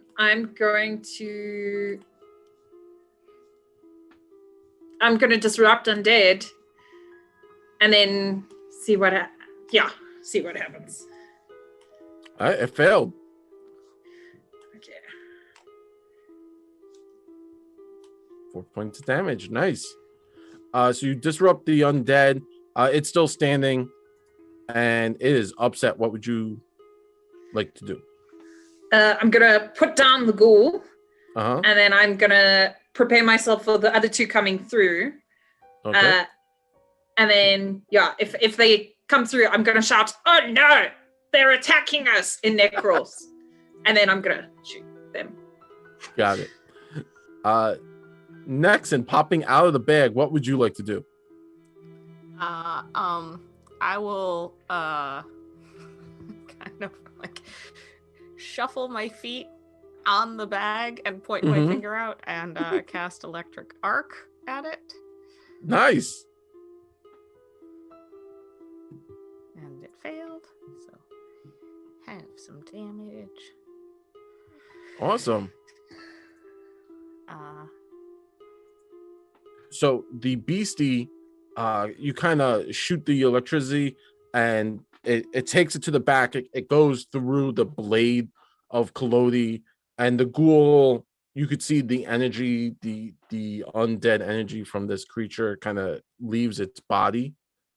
And then it falls forward on top of Nexon. On top of Rain. Sorry about that. So Rain, now you're under. So the ghoul kind of falls forward, sliding off Kalodi's blade onto Rain. Rain's invisible, but now there's a bat and a ghoul on top of you. I'm becoming a small graveyard. This one does not smell good. It smells Okay. like charred. I thought you meant like charred the vegetable. I'm like, Oh, yeah, no. that leafy green is not a the leafy green. Well, who knows? Maybe this ghoul was a vegetarian. That possibly. But rotting vegetables also still do not or smell great. No, That's true. that's very true. Ooh, So veggie you, pygmy you ghouls. so you are all out of initiative at this point. The ghoul is kind of falling on top of you, Rain. And now you can puppet and- one. Now you too could puppet one. We each have You our get a own that puppet. we You carry get a around. puppet. That's it. This is it. This is our infiltration mission. I'm glad we're saying puppet, but the reality is we're all carrying around dead bodies.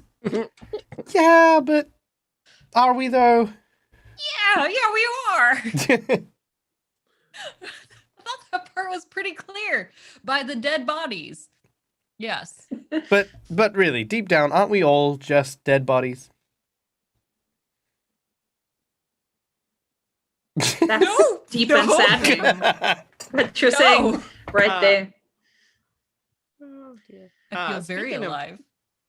Yeah, speaking of dead bodies that are hopefully alive, I'm gonna try and get a sense of the two bodies that I'm in this bag with, if they're dead or alive. Sadly, they seem to be deceased. Ah, Their wounds have seemingly overtaken them. It's no one you recognize, but it is still a sad moment. Nexon kind of Nixon like, realizing this is gonna hop out of the bag. yeah, She didn't realize she was climbing into a bag with a couple of dead bodies. yeah, it happened. Next, as you come out of the bag, you are now standing to the entrance to, again, the cave was more or less kind of like a hand, so there are two more paths that you're standing at, and where you're standing next, and you now hear that breathing sound coming from behind you. It's not like someone is breathing behind you, but it's like that constant, like deep echoey breath. Hmm.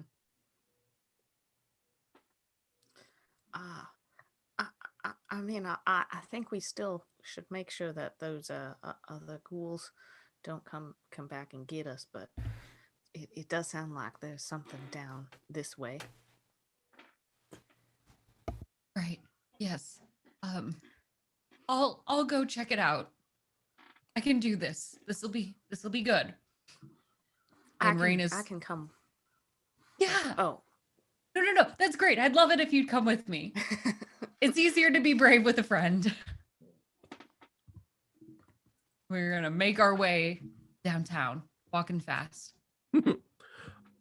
As the two of you kind of come down, checking up on the ghoulie that the two ghouls, you step forward and you actually smash into one of the ghouls. It like runs right into you.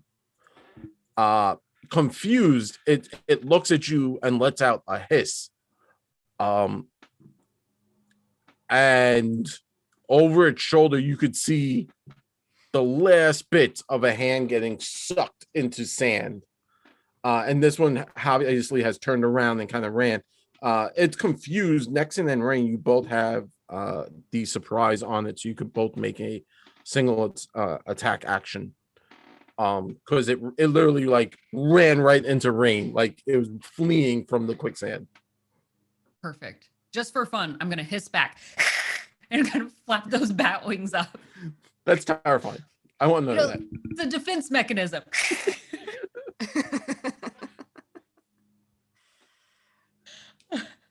I'll let Nexon attack first. Yeah. Yeah, Nexon has kind of been just following after Rain holding her dagger. So just seeing him kind of just reflexively will be like, ah! And toss the dagger at it. Yep. Oh, it's critical.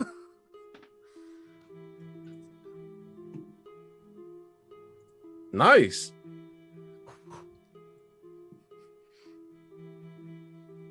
Seeing her attack first, I'm going to gather my bearings and I am going to Titan Wrestler shove this thing. I'm gonna like kind of push it back, trying to get it into that sand pit.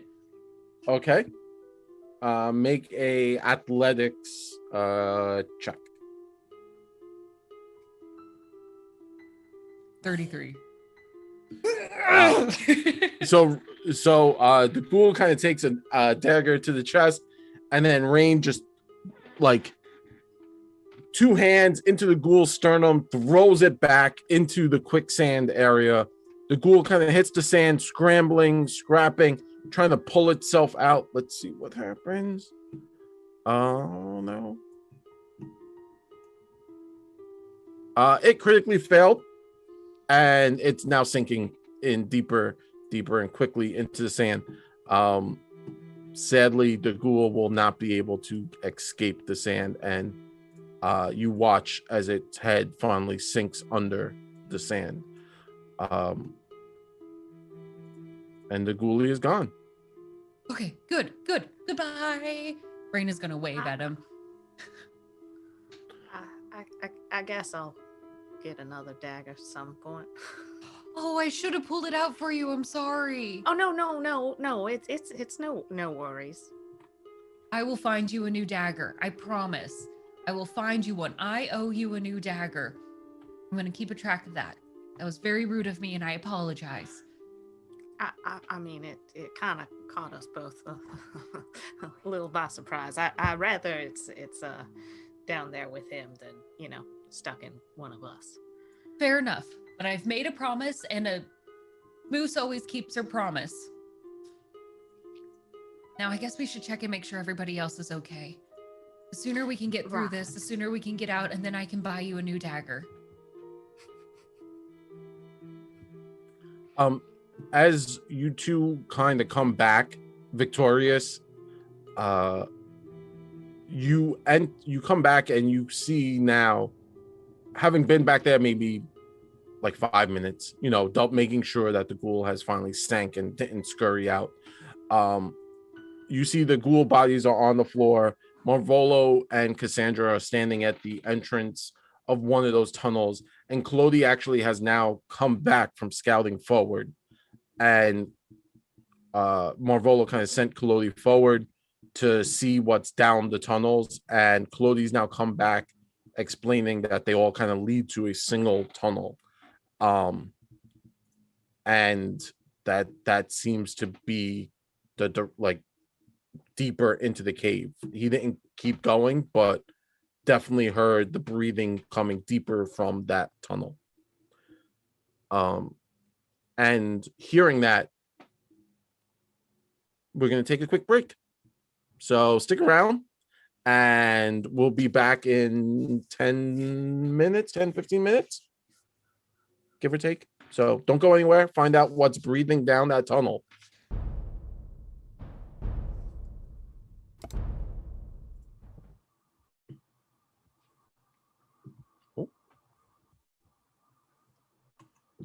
Hi, everyone. How's it going? So, thank you for waiting around. Just had to run. We sadly, Carla had to go take care of some personal stuff, and she sends her love to everyone and wants to say thank you all for watching, and we appreciate her. So, thank you very much, Carla.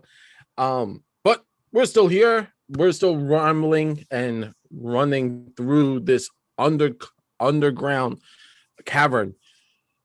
Just want to again say thank you very much to our sponsors, Hero Forge and Cernscape, and of course Paizo for creating this amazing module. If you haven't played it, you should go out and grab it. It now comes in a really dope, like giant book with like the symbol on it. It's really cool. And it's super easy to convert if you want to play it in second edition, as I am doing it. And if I can do it, you can do it. Trust me.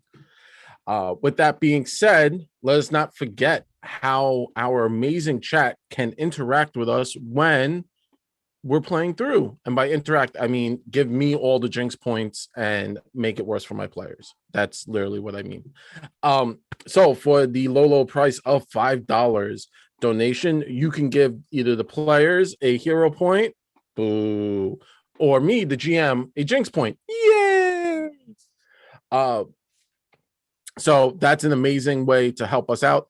On top of that, Michael, if you could link it, there you go. Michael linked it before I even said it. So for $10, you could grant either one of the players a sin boon, which comes with like a really cool magical effect that they kind of get to make up on the spot. And it's based on one of the 7 deadly sins. So greed, gluttony, lust, one of those amazing cool ones, except divine magic, because the Runelords didn't believe in it. There's a whole lore behind that. I love the lore. Or you could give me a sin boon, and I would love a sin boon. I personally would. It makes this game way more fun when I'm like, oh, the monster now can levitate and shoot laser beams out their eyes. For $20, you could grant someone a nat 20. Nexon currently is sitting on that nat 20, which I really, really, really am terrified about, because it's always on the things when it's like, I need this to happen, and boom, they can make it happen. So you could give them a nat 20, which really, really helps. And for the amazing, and we love you forever, $50 donation, you can create a wandering NPC that comes in, kind of helps the party out, and then they kind of go off, and then it's like a reoccurring effect, or a magic item for the group to get to use, which is really cool. And it's funny because Cassandra, aka Carla, has a wand of, was it like it's like the everything wand. She rolls on the chart and something crazy cool happens. So far, nothing terrible, and there are bad things on that chart, which I think is funny. Plot twist from Raikon. Oh, I'm gonna butcher this name. I apologize to you off the bat. Raikon Kuzaken gave a plot twist, which was the bad decision, which is going to be fun. We're going to make a bad decision. So can I make a bad decision? Because I've done a lot of those in my life. Well, hopefully not being here is one of them.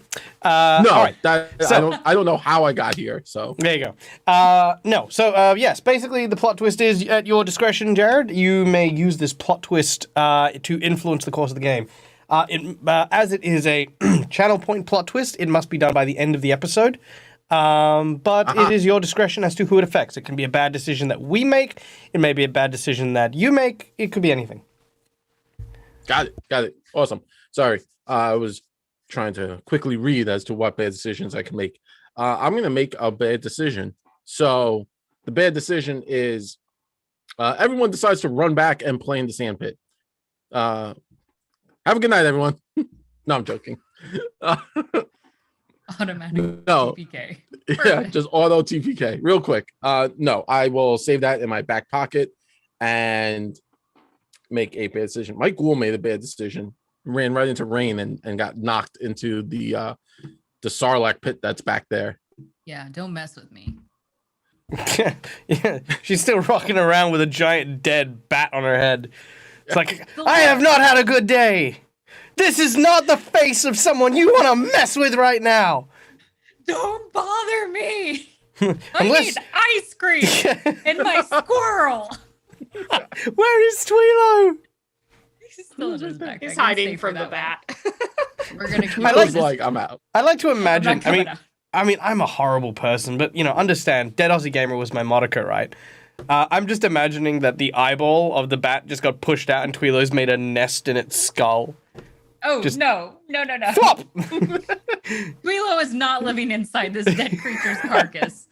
I know that was redundant to say and phrase it like that, but it just felt like I really needed to hit home that this thing is dead, not a home. It is dead, right? Yes. Okay, good. Bad decision. It wasn't dead. It's just been Slightly biding animated. its time. Good lord. That would be even worse. I guess we never really confirmed it's dead. I was just started wearing it as a hat. And then I decorated it with ribbons and sparkles. Yes. Mhm.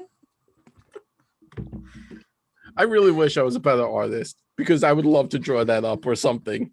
If anyone out there can do it, please do. I would love to see a collab between Nexon and Rain, creating some kind of crazy cool dead bat hat. Huh, it rhymes. Yeah. Pretty.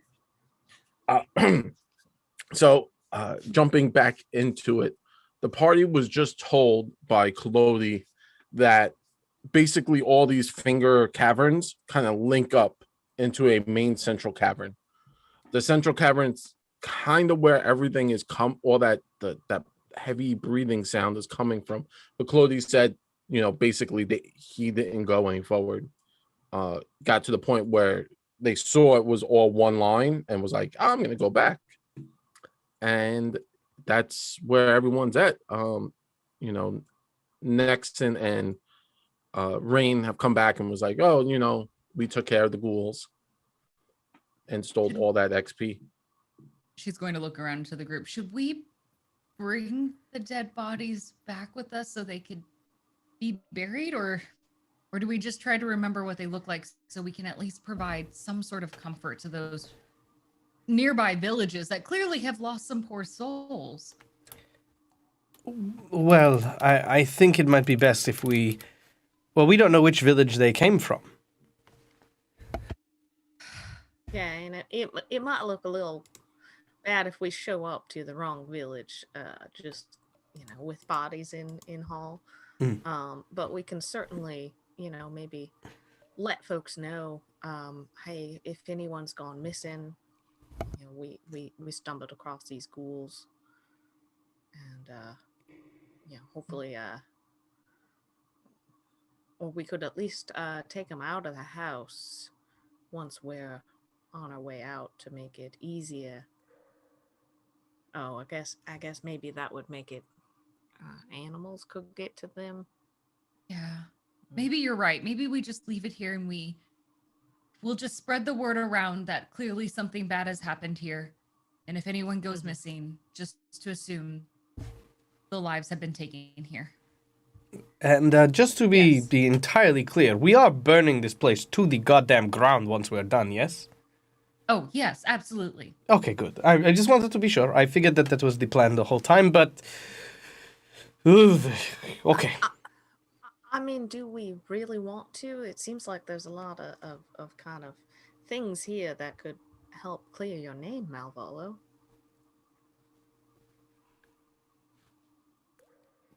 That is true. But I'm hoping that perhaps we may be able to bring the true culprit to justice, and by doing so, we'll clear up my name. But failing that, I suppose, yes, maybe we shouldn't burn the place down. But if we do capture them, then yes, I think creating this cesspool of evil, or leaving this cesspool of evil here, is just going to invite more trouble and more of this rather ghoulish activities. Right. Well, we can rock, paper, scissors this once we actually get out. Does that seem fair? Yes. Yeah. I mean, we're stuck in the bottom of this cave underneath a terribly haunted house with a small child that wanted to kidnap us to play hide and go seek, but maybe it wasn't a child, some crazy woman that we murdered again killed again, died twice, whatever it is, up in the top floor. We released her. Released her. Right. We're not Yeah, doing. I thought I crushed her into a mirror. Okay, well, it's not good. Well, their story has ended. I think is the, I guess, best way we want to put this. In any case, we have not found any friendly voices, and it is very dangerous here. And I'm wearing a dead bat on my head. So I'd like to get out of here as soon as we can. Well, all right. So, should we check out this thing breathing and see if maybe that's the culprit down there? Mm-hmm.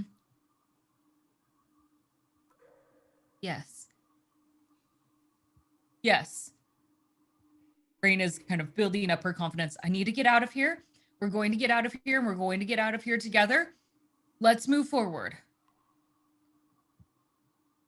And Kalodi, you said any of these pathways work, right? Yeah, no, these pathways all seem to go in the same direction. They all intersect, like, kind of just a little bit further on.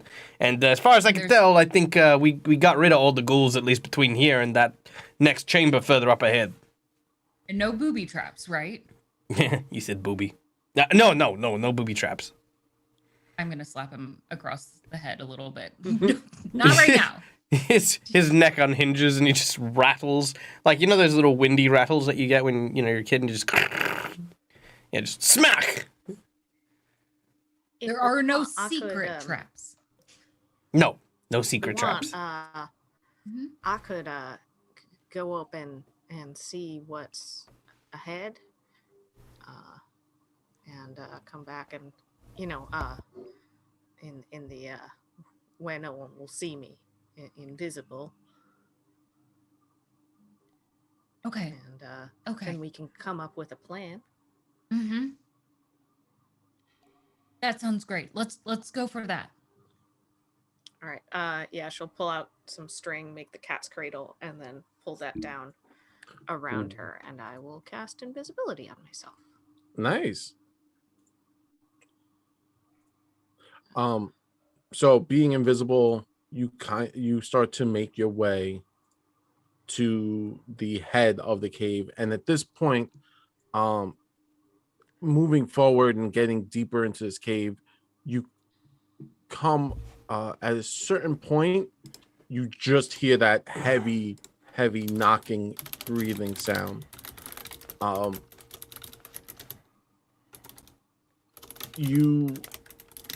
The walls are slick with this, like, at this point, this, like, now very viscous fluid is just all over the walls, and it's this, like, yellowy slime.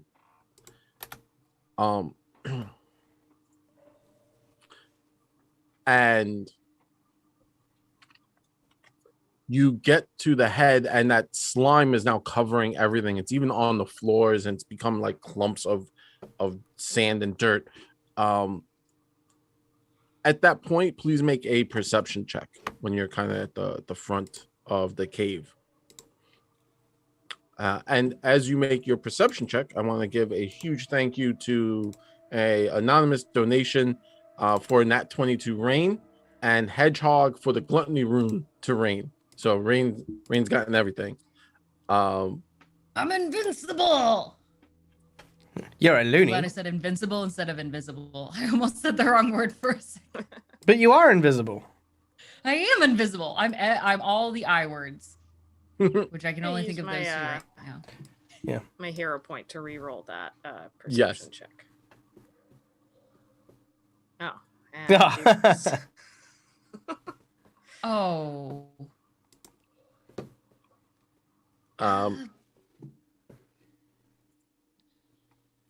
So can I cast guidance on Nexon? I don't know if that'll help at this point. Like, you just look with your good eyes. Look with your better eyes. I know you'll be able to see something that'll help us.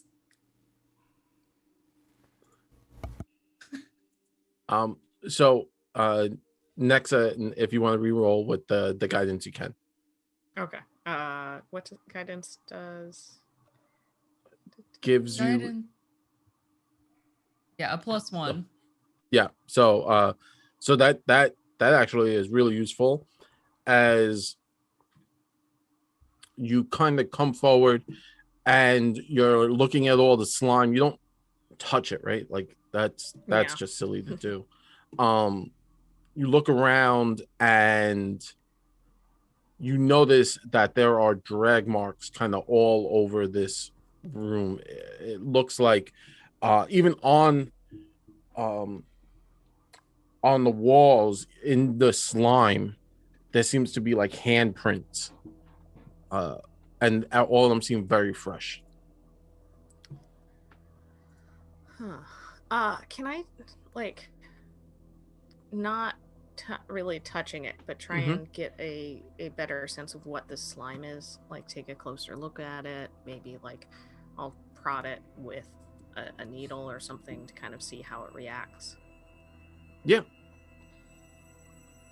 As you kind of poke the slime and the sludge, it, it reacts in a very strange way. Like as you go to poke it, it's it seems to quiver slightly. And this is like like this mold. It seems to be like almost like a slime or a mold growing on the walls or kind of coming from everything. It's like loose jello would be the best way to describe it.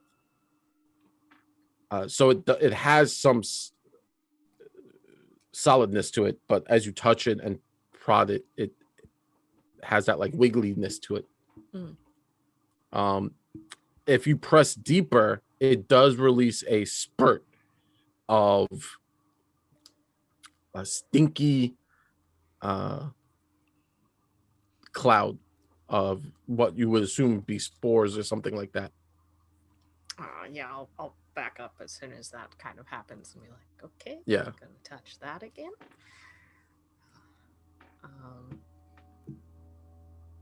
Yeah, I guess I'll kind of go further into the room and try and get a look at the handprints and see like what if they're human or something else. Sure. Moving deeper, you now look at the handprints and you know what these are. These are definitely ghoul or creature prints. You've seen them enough, right? Like you got a pair out there that you could definitely grab and you could see that they're the elongated fingers pressed up on the wall. Moving forward, you are now hit with that smell, that foul, rotten smell. And if you stop and you listen behind that breathing sound, you can hear what kind of sounds like it kind of reminds you of when Twilo is snacking on wood or like biting into wood. It sounds like little crunching and cracking sounds. Okay. Where is the breathing coming? I'm going to move towards the breathing. Sure. You've now moved forward and you're like literally at that edge where if you keep, you know, if you take another step forward, you'll be out of the cavern and into a larger area.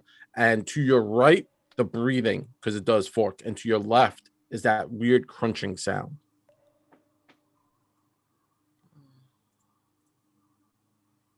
And it's not it's not a massive fork, right? Like it's not like it goes 20 feet that way and 60 feet that way. Not at all. It's literally like you take 10 feet that way, you'll be like probably on top of the breathing sound. It's the heaviest it's coming from that way. You take 10 feet to your left and it's going right into the crunching sound. And that's how close you are at this point. I will go towards the crunching sound then. Okay. Moving quietly in towards the crunching sound. The western half of this foul smelling cavern is heaped with bones. You step in, and as you walk slightly, you start to have to maneuver and shuffle your feet to push all the bones away. Because remember, there's sand. In here, as you go a little further, you start to hear the crunching, cracking, and now it's more of a louder sound of things are definitely breaking and eating into bones. You look down, you could just see bones are broken and smashed, and what you are probably hearing are creatures eating bones. Um,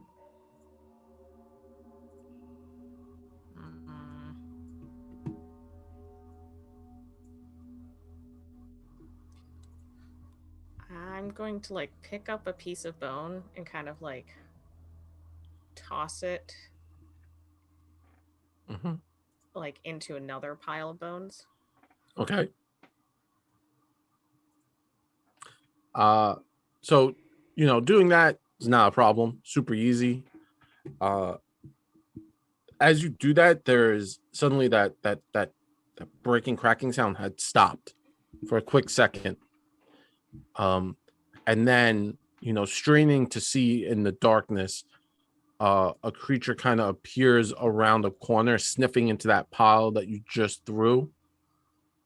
And you can now kind of see that ghoulish face kind of peeks around, sniffs into the pile of the bones, picks one up, bites on it, gnaws on it, and then throws it back into the pile, and then heads back into the cavern with the other ones. And then you can now hear more of that cracking and gnawing sounds. Right. I'm just gonna kind of then slowly make my way back out and head towards the breathing sound. Like, all right, that's there. Let me go see the breathing sound. Not a problem. So you come out. The tunnel that you kind of move through is super cramped and very claustrophobic. It now opens into this massive gulf, a cathedral-like cavern with a roof arching 30 feet overhead and dropping into a sloshing pool of foamy seawater about 65 feet below.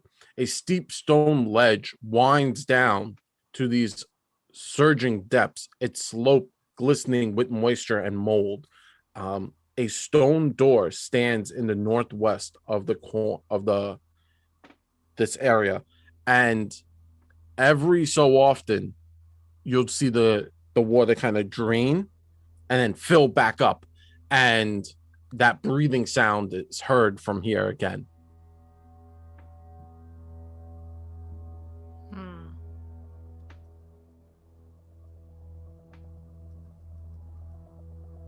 I'm going. Are there any like rocks or anything around? Oh yeah, you could find like a seashell or something like that. Yeah, not a problem. Cool. I'll try and toss it into the water. Okay.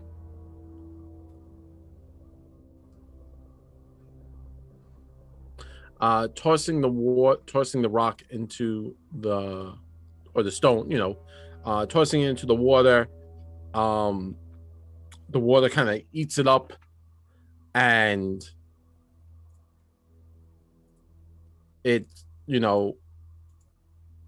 that's really it. There's really no reaction to that sound.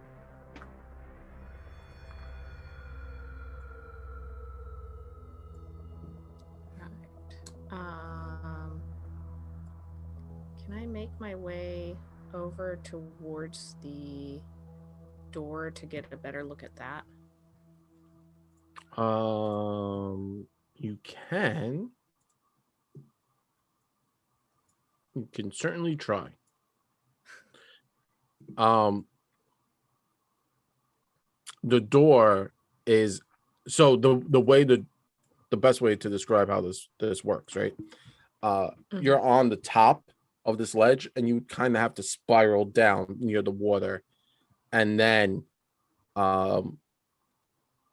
go over to where the door is, because the door is at the bottom. Mm-hmm. Hmm.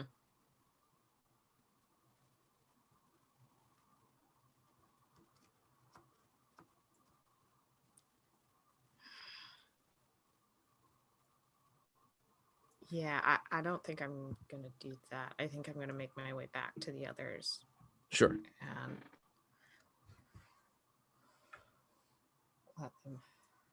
let them know. So there's definitely at least one ghoul munching on some stuff.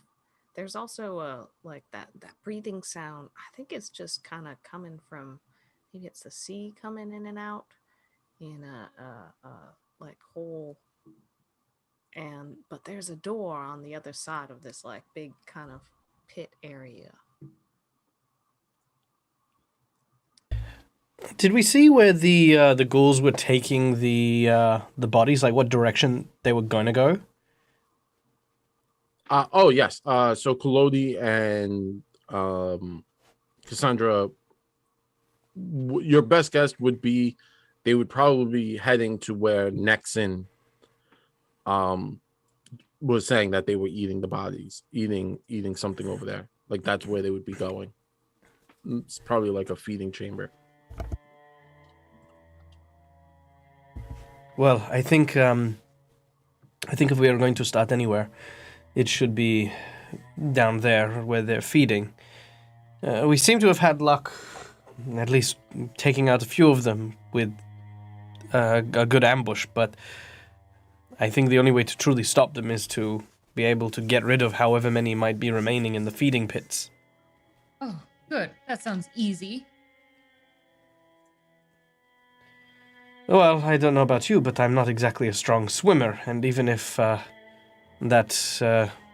coast may provide us another area to go to, I'm hazard to wonder if perhaps the dead do not appreciate the salt water. Bodies do tend to change when exposed to those kind of elements. Right. Okay. Well, whatever we do, we'll do it together, and I'll be happy that way. We'll all be happy because we'll survive, and that's the most important part out of all of this. I mean, it doesn't look like there's that much, so we can kind of, hopefully take care of that ghoul and check out that door, and then get on out of here. So Okay. I like it. Let's move forward then. All right. Stay close. All right. Collodi will step forward into the next chamber. Sure. Heading forward, you all kind of since Nexon's Follow- still invisible, I think she might actually offer to lead. yeah. Oh you yeah, guys- absolutely. Yeah, you're still invisible, Nexon. So everyone can follow Nexon's footprints, right? That would be the best way to do it, because you are invisible. Yeah, she'll kind of make sure to leave footprints this time. Like a good solid amount where people could follow. Not a problem. So following Nexon kind of takes everyone to the entrance way of where you can now hear the bone crunching sound of things being eaten.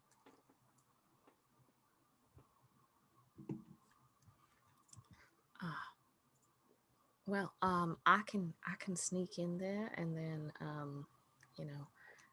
if Collodi, if you kind of want to follow behind, and I'll jump out, and as soon as you see me, pretty much make an attack. Together. Yes, I can. 1, 2, I 3. All together, we can make an attack. Yeah. No. I mean, these worked perfectly well last time. Let's set up this ambush and get it done. if Nexon goes in there all invisible like and kind of draws it out, me, Rain, and Malvolo, we got this. Yes. Okay. Death by 1,000 daggers, right? What could possibly go wrong? As you're moving, Kolodi makes a bad decision. Hey, Kolodi, and I want to say, this is way better than the Jinx point. So, Rykon, thank you very much for the bad decision card. You're awesome. Stay classy. So Kolodi, seeing the pretty goo, and every so often poking in and seeing it pop. Kolodi's like, haha, he's like having a little fun. Poke, poke, poke, poke, poke, and then pops. He kind of like pushes it all to one large clump, and then plump, and then forces it to pop, spraying everyone with that fungus, right?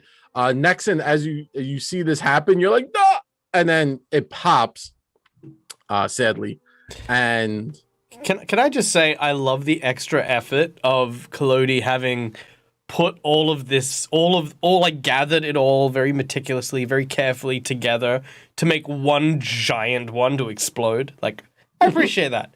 I think it takes a little bit I extra. forgot to say, don't touch the the slime. This is Don't touch- I know it's our DM Jared who's leading this, but this is very in line with Kolodi. It is. Yeah. I love how no one's questioned this. It's like Kolodi's acting No. strange. It's like, nope, it's just Kolodi. Yep. holy cool. Kolodi. All right. Never touch As the slime kind of pops and releases that fungal spore, everyone now needs to make a fortitude save. Oh. Ew. Did we just get slimed?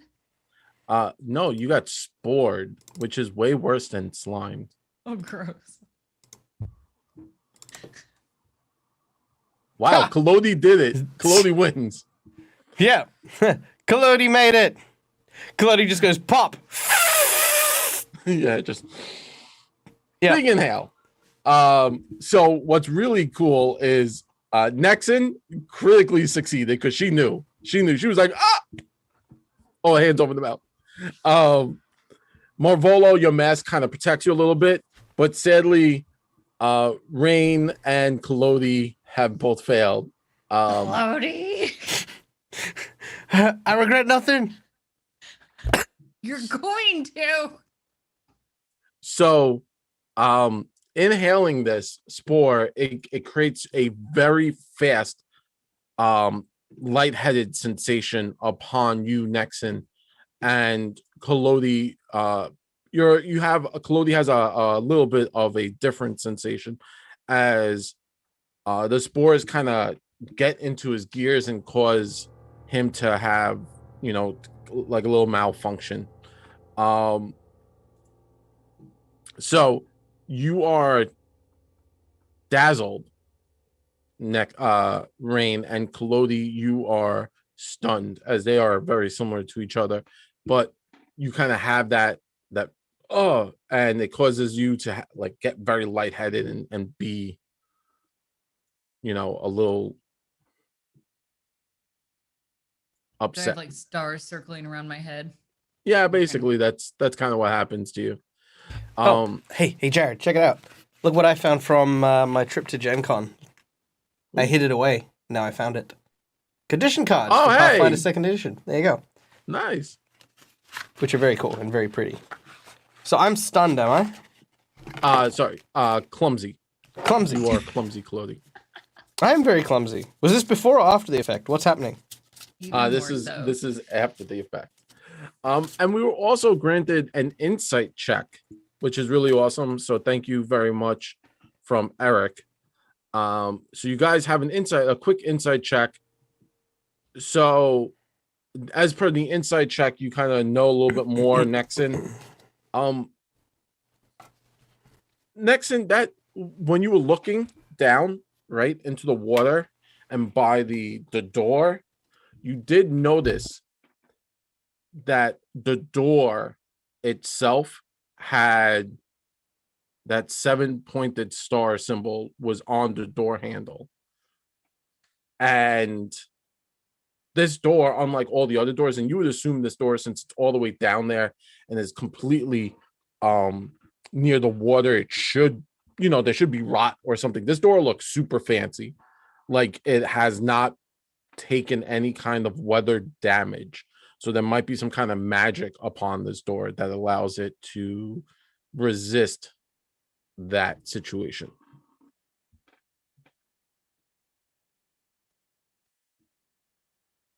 While we're looking at this door, Rain, dazzled, is going to reach out to somebody, whoever's closest to her, to try to stable herself. And it looks like Kalodi's next to her. Mm-hmm. Noticing that it's the wooden shoulder and it's clearly Kalodi, she's going to kind of put a little bit more of a death grip on his shoulder. Next time you touch something that you shouldn't have, we're going to have to put your hands in timeout. Got it? Yeah, no, I got it. Don't worry about it. Forget about it. Okay. Oh, the room is spinning. Mm-hmm. Yeah, no. Kalodi's done. Can Kalodi still be a bit of my guide puppet? Moving us forward? Or is this the blind leading the blind? I kind of imagine being stunned. He's kind of like almost like petrified. It's like he's actually just a bit of furniture at this point. He's become the chair. Yeah, he's just reverted back to his old. It's like, what the hell? I didn't even know you could do that. Yeah, he's now a chair.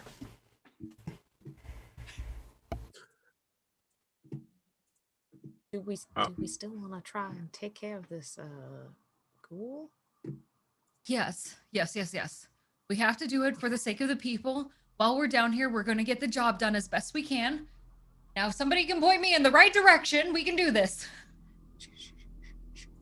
Okay, just follow. Malvola will guide them because Nexon's invisible. Mm-hmm.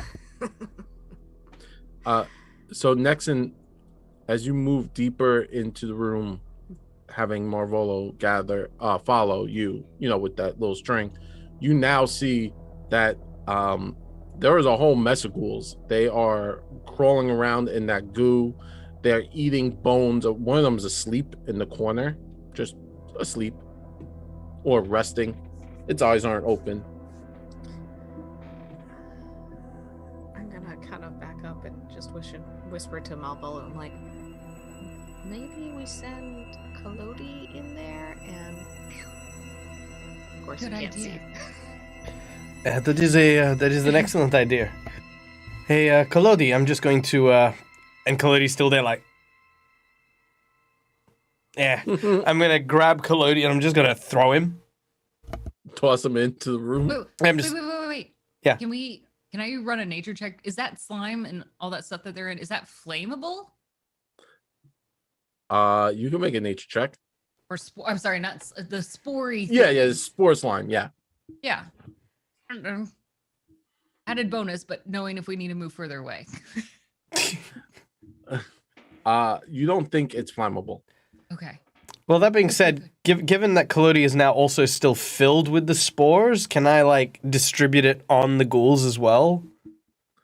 It probably will burn up if you blow Kalodi. Oh, yeah, that's true. All right. Yeet! You become just like a big fan.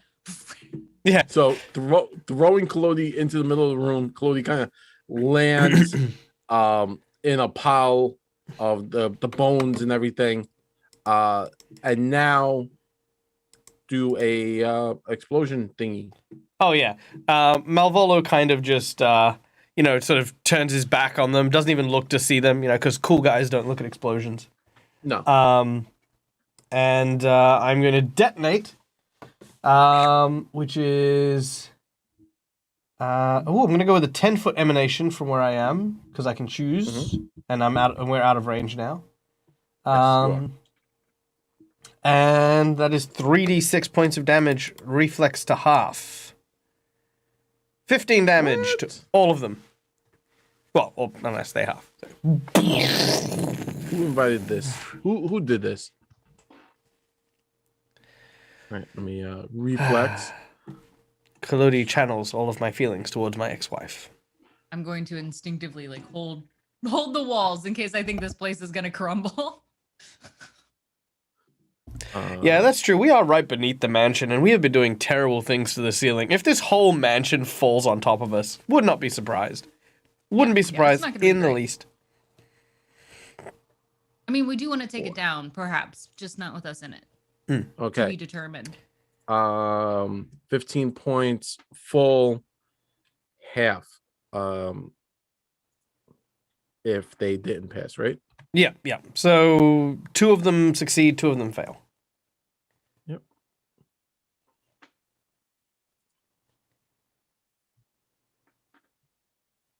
All right. Everyone roll initiative because that didn't kill them. It just made things louder.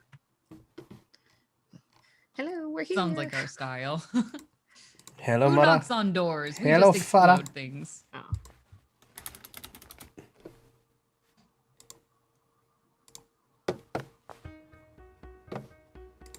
Oh. Nice, Marvolo Colodi going in first. All right. And So- oh yeah. Oh, sorry. Am I going first? Actually, it's one of my ghouls goes first. Oh yeah. Because it rolled into initiative higher than everyone else, which was nice.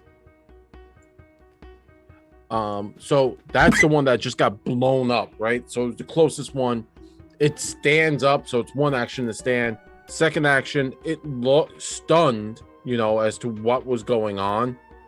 And it sees Kolodi and it's going to like scratch at Kolodi because it doesn't know what Kolodi is.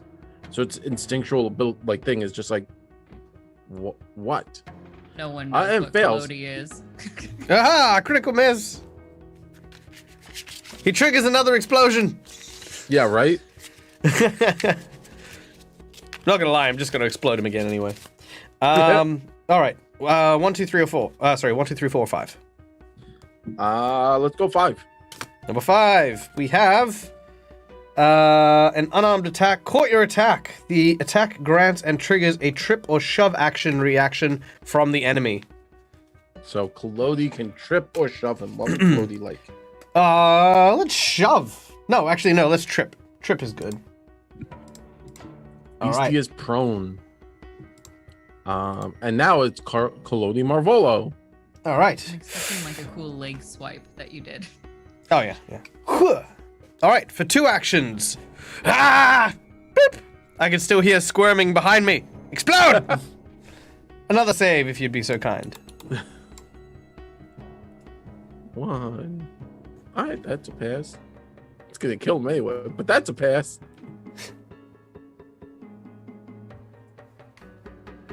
I'm gonna do this because I have the button.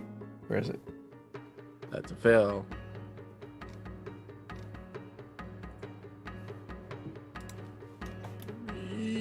Oh, that's a fail.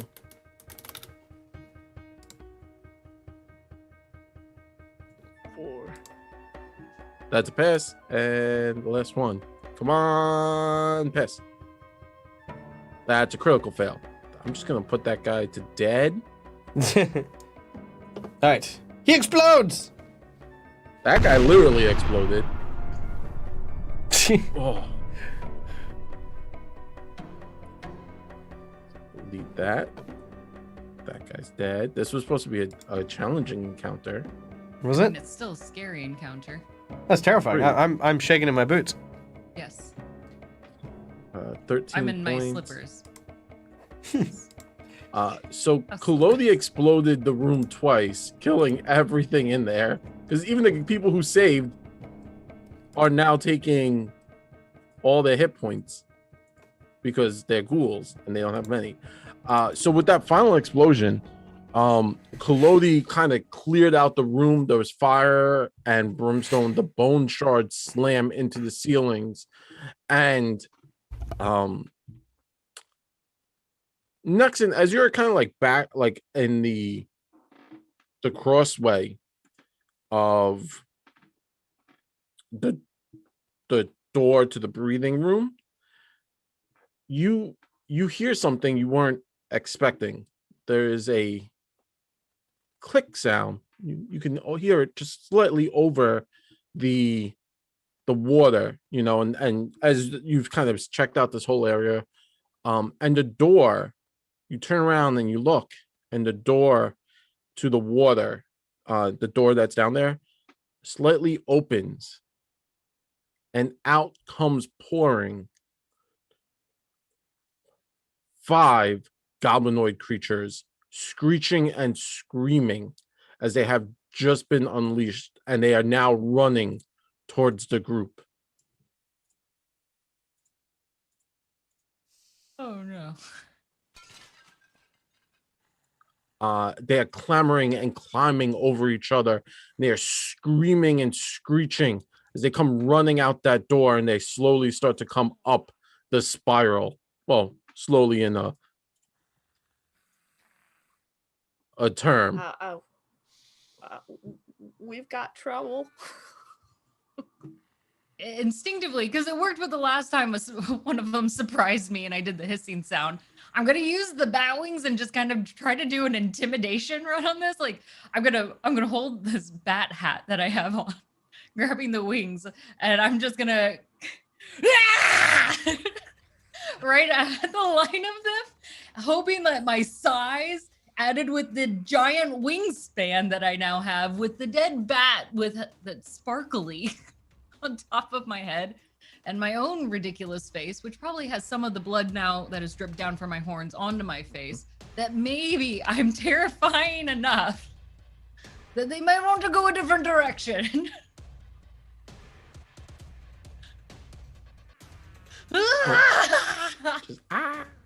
Yes.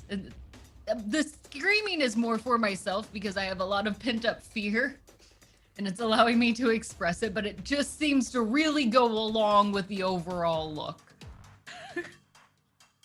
A bit non-traditional, but Rain really doesn't know how to handle herself in a fight like this. So we've had Malvolo going insane by going full mad scientist, making a bone catapult, and now we have Rain, the most passive character, basically going up to a bunch of goblins, going with this giant bat wings. This place has done things to our group. Pushed everyone over the edge. It has. Yeah, it has. We have been here for too long. Chat, send help.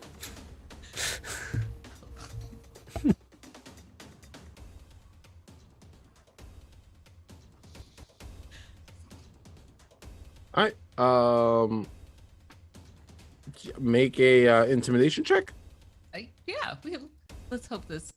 Oh, my intimidation's -1. I should have tried a different strategy. An 18. So the one that you scream at, you're like, "Rah!" You let out that bellow. It looks back at you, and it goes to yell, and its bottom jaw just kind of unhinges. And you realize that they are not goblins. They are something far worse. They are undead goblins. So they could care less. Oh, we've seen this before. No big deal. It's still so. As per the initiative, they kind of just come running out. That's their turn. And Rain, it's your turn. So you kind of are like, I'm scary, and they're like, I don't think you're that scary. That's fair. That's fair. Cool. Well, good for them for not being afraid. Yeah.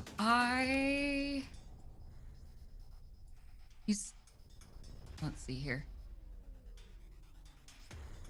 I'm gonna try this since they're all kind of in a line. Mm-hmm. I'm going to just kind of like take a deep breath, and then I'm going to cast hydraulic push. Okay. Straight down this line. So I'm calling forth a powerful blast of pressurized water that bludgeons the target and knocks it back. So let's see. Bludgeon. I'm afraid of this thing. I basically just want them to stay far away from me. Yeah. So I make a reflex save, right? This one I will actually make a ranged spell attack roll. Oh, look at that. Little thing. So we'll start.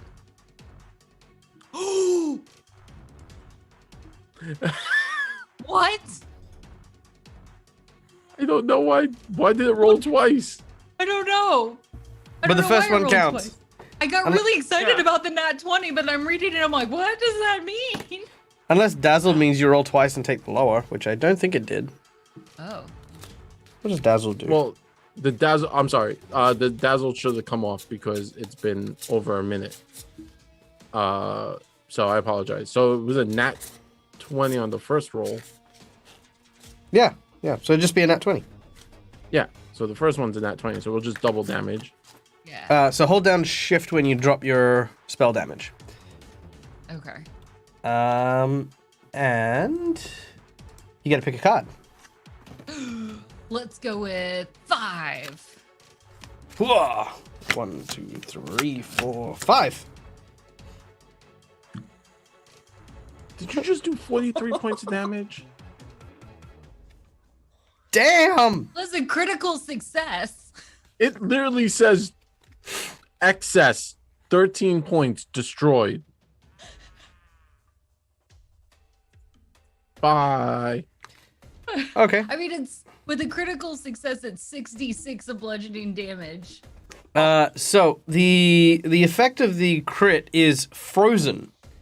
So if it is a cold-based spell, the target takes triple damage and is then slowed 2 for 1 round. Any other bomb or spell will deal double damage as cold is added to it. So I think that the hydraulic push is a bludgeoning damage spell. But what I'd like to ask is if it's a hydraulic push, could it be like an area of effect, like a line kind of thing, where the water has turned to like ice and it maybe deals damage to people in a line? It does. Yes. The range is 60 feet on that. I'm also cool with like if it just makes that patch and that space all icy. Ooh, that'd be cool. So, this is what happens, and this would be pretty. I think it would be pretty cool. So the creature gets hit with rain. It kind of picks up speed as you're shooting down, and it becomes like almost frozen, and it smashes into this creature, and it explodes with shards of ice.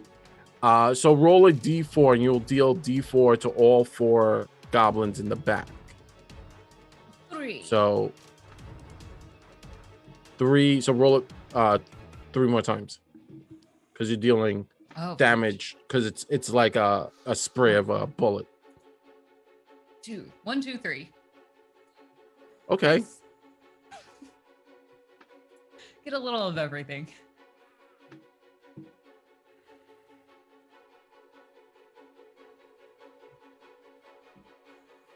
We've come too far, and I'm not turning back now. Okay. That was pretty dope. Cassandra's not in this one. I mean, I could play her. Cassandra's gonna back up and start giving support. She's gonna cast guidance on Nexon. Right? That makes sense. Mm-hmm. Yeah. And then my gas go. Yay! It's gonna do. So it's half of its speed because of rain. It's going to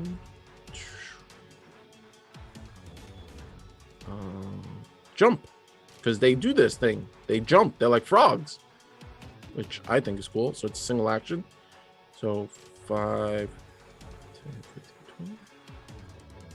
So it jumps here. So 1.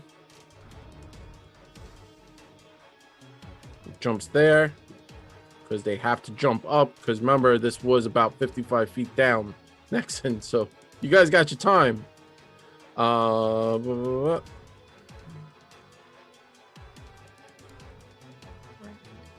Jumps up.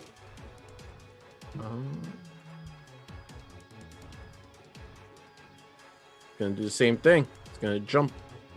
It's gonna get closer.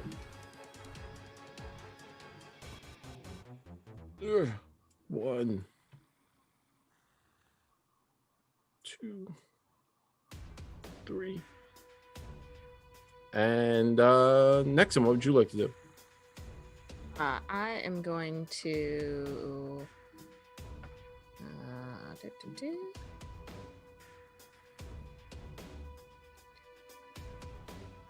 Just double checking something. Run out to here, and I am going to detach one of the orbs from my necklace of fireballs. Ooh. And I'll toss the remaining, the 46 one kind of right at Gast 2. Of course. That will get all 3 of those guys. Right. Okay. So 5, So 10. yeah, it's a basic reflex save. Okay.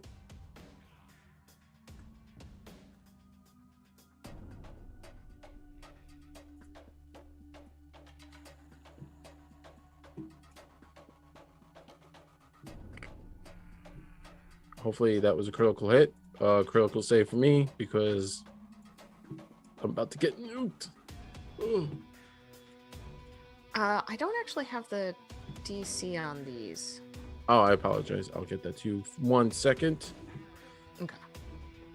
It is a necklace of fireballs.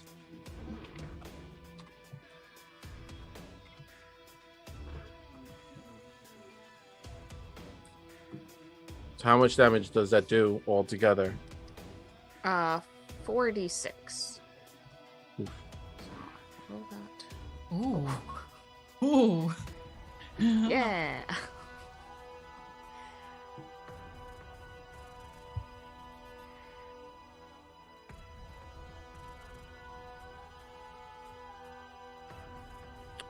All right. Level 7.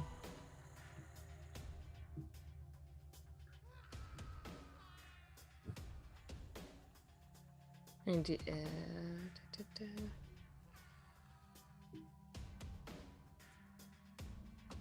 Oh, I see it. It's a DC 25. So the one passed, the other 2 failed. Of course. Because ties go to the attacker. Cast 5 and 2 have failed me for the last time.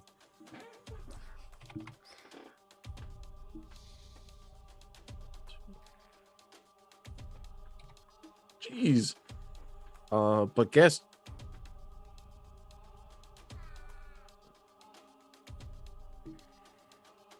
cast 1. What did you do, cast 1?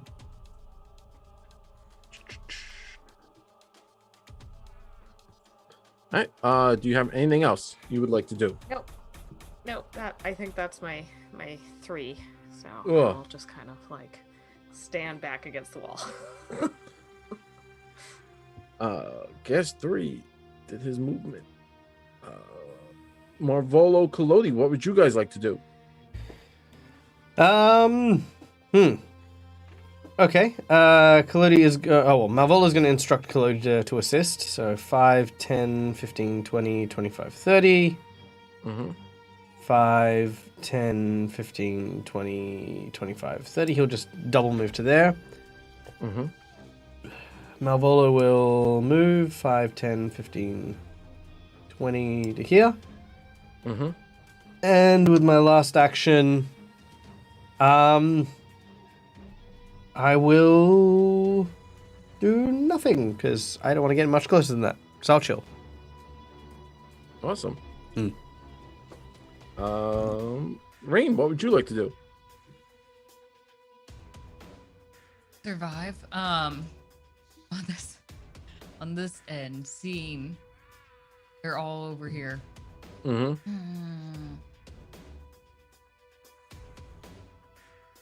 I'm going to try to keep them all in one space. I'd like to cast Tanglefoot. Yes. So on this, I'm going to reach up and try to tackle this one, number 3. Got it.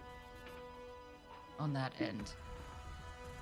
You're not going anywhere, and we're not chasing you down. Just stay still. I think I can command it like that, but we're going to force it to work on that end.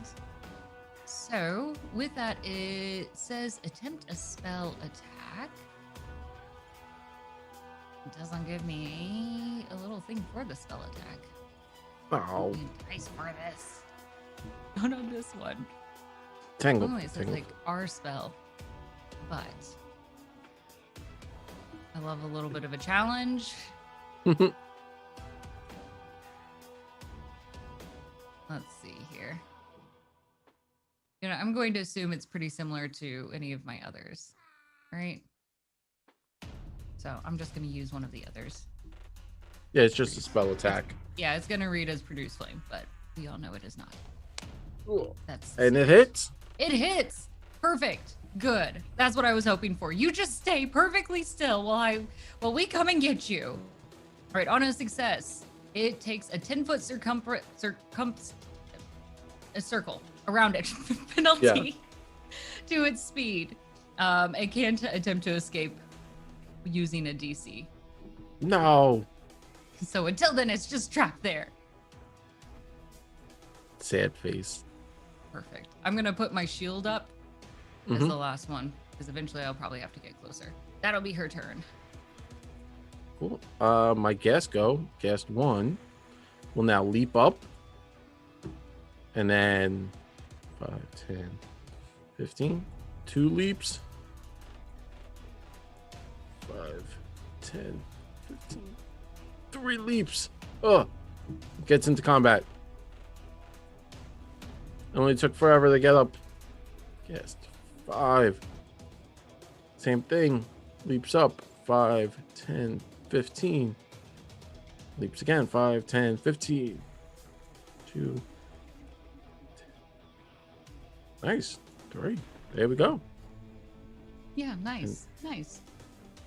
Yeah, it's getting closer. That's Uh, okay. 15. 5, 10. 15. There we go. And then next, what would you like to do? I am going to seeing these guys get up closer, shuffle my feet in the sand and point out a finger and just be like, yeah. And I will cast Electric Arc on this first one. Oh, nope, if I can grab it. There we go. All right. So Saved, Yeah, but I believe you deal half damage. yeah, and then it will jump to the next closest one. So Gast 1. And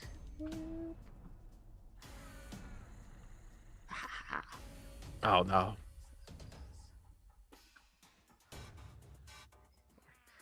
Oh, guest 1. Hang in there. And I will want to yes. I was just gonna say what else I do with on the rest of my turn, but Okay. No, go ahead. and then she's gonna pull out some of Nyx's thread and stretch that between her fingers and cast Shield. Oh. Just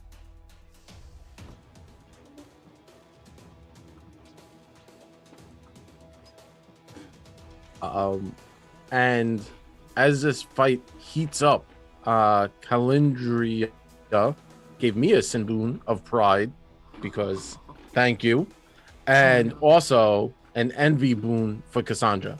I know Cassandra would say thank you very much because we're polite. I'm gonna go with that. My guest 3 needs to get out of the Tanglefoot due to rain. Mm-hmm. So rude.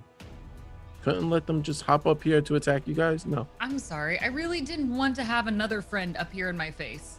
I thought it was a simple request. I know it's a lot, but It's a lot. please don't touch us. Get out. I don't think that was enough. No, I still got minus 10 feet. They moved there. It's the end of their turn. Just stay there. Cool. You just stay there and think about what you've done. Lodi Marvolo, what would you two like to do? Explodey colode! Oh, no. Yeah, it's gonna happen. But I'm only gonna make a 5-foot burst, so I'm going to step over here so that I don't hit Nexon.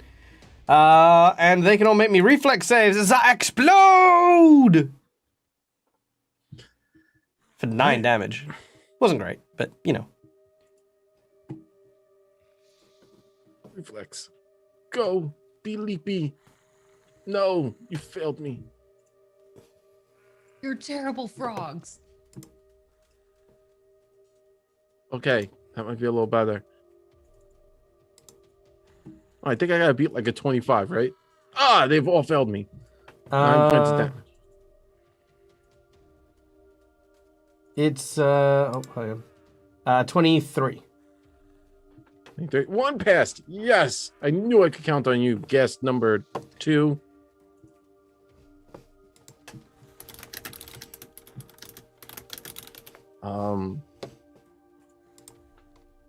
Guess number 2. You'll only be taking 4 points. And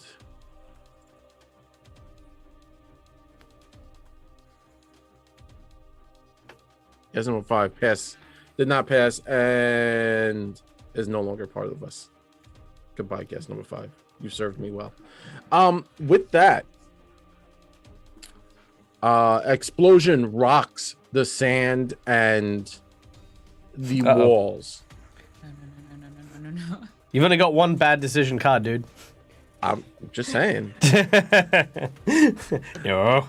All right. And with Kalodi's second action, because he's only taken a move action, because it's 1 action to command Kalodi, 2 actions for Malvolo to detonate Kalodi. He's moved to get into a better position, and then he is going to Kachoppy, using his... We're still trying to be quiet, right?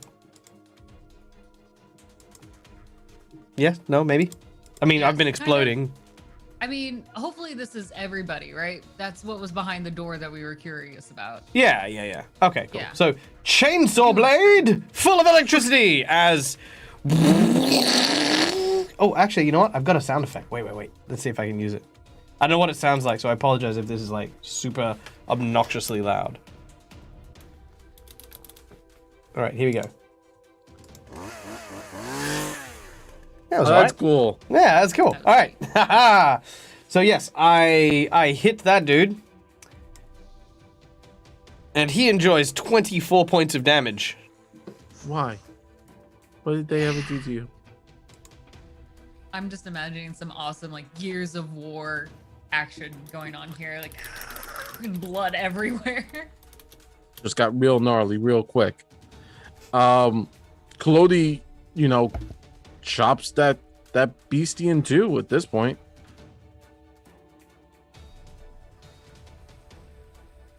Do you have any more actions, Kalodi Marvolo? Negative. Awesome. It is Rain's go. Good. All right, seeing that one worked and I caught it in Tanglefoot and it can't go anywhere. I'm like, perfect. I'm going to move a little closer. And I'm going to throw flame at it.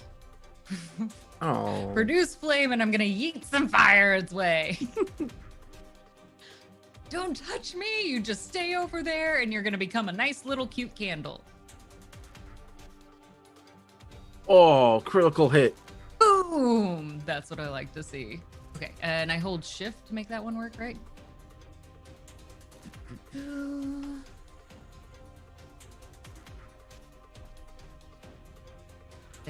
There we go. 7.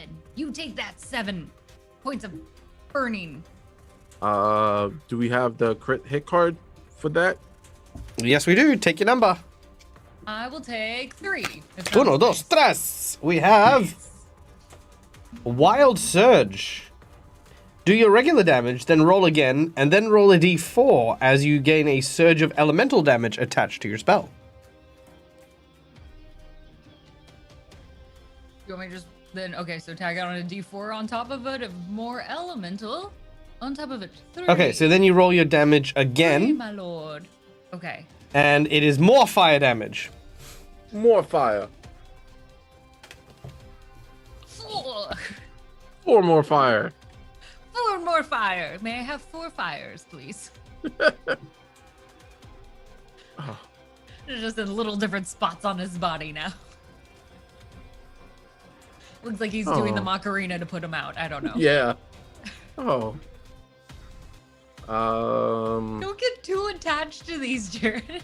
I'm sad. They were adorable. And now they're gone. It's fine. It's fine. My last guy up here, guest number 2, he's gonna do it for me. He's gonna slice at Kalodi. Critically hits. I knew it. I believed in him. I could be so mean and use my pride point to say it was an illusion of Kalodi. Ah. No, I'm not. I'm not going to. I'm not that mean. I'm not that mean. You can get a hit off. Yes, for 16 points of damage. And Kalodi, it's gonna bite into you. It's gonna try and bite you. Oh, for another critical hit. I knew it. I believed in them. Okay, look, calm down. All right, I said I'd let you get away with that. Okay, but you know, And that's it. That's my turn. yeah. And now Jesus. Nexon. It's like half my hit points in a single round. Also, I guess you get a crit card for that. Sure. Go on, what do you want? Let me get a 2. You want a 2? You want a 2? All right, here we go. 2. Uno, dos. All right, this is slashing. No, you Yeah. don't get that one. It's wing tear. I lose my fly speed. No flying speed for you, Yeah, Kalodi. you can have a different one. Oh, across the eyes, normal damage, crit effect. Target is blinded until healed. You've basically dragged your claws and scratched the lenses across Kalodi's eyes and prevented him from being able to see further. Huzzah! That's rough. Wait, why did that go to Nexon?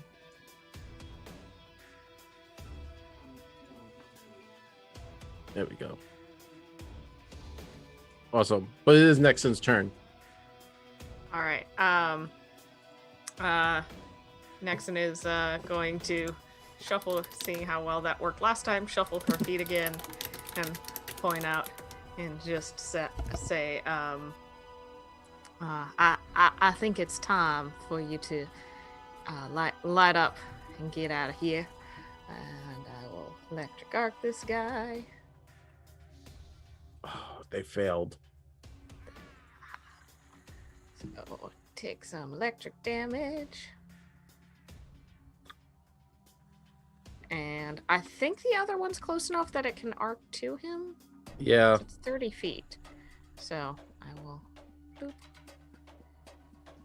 It failed. I'd like to take a moment that I've used the exact same spell a bunch of times. Nothing. It's been worth nothing. It's the only spell I have. And there you are just like, oh, Malvola, this is how this goes. Blam!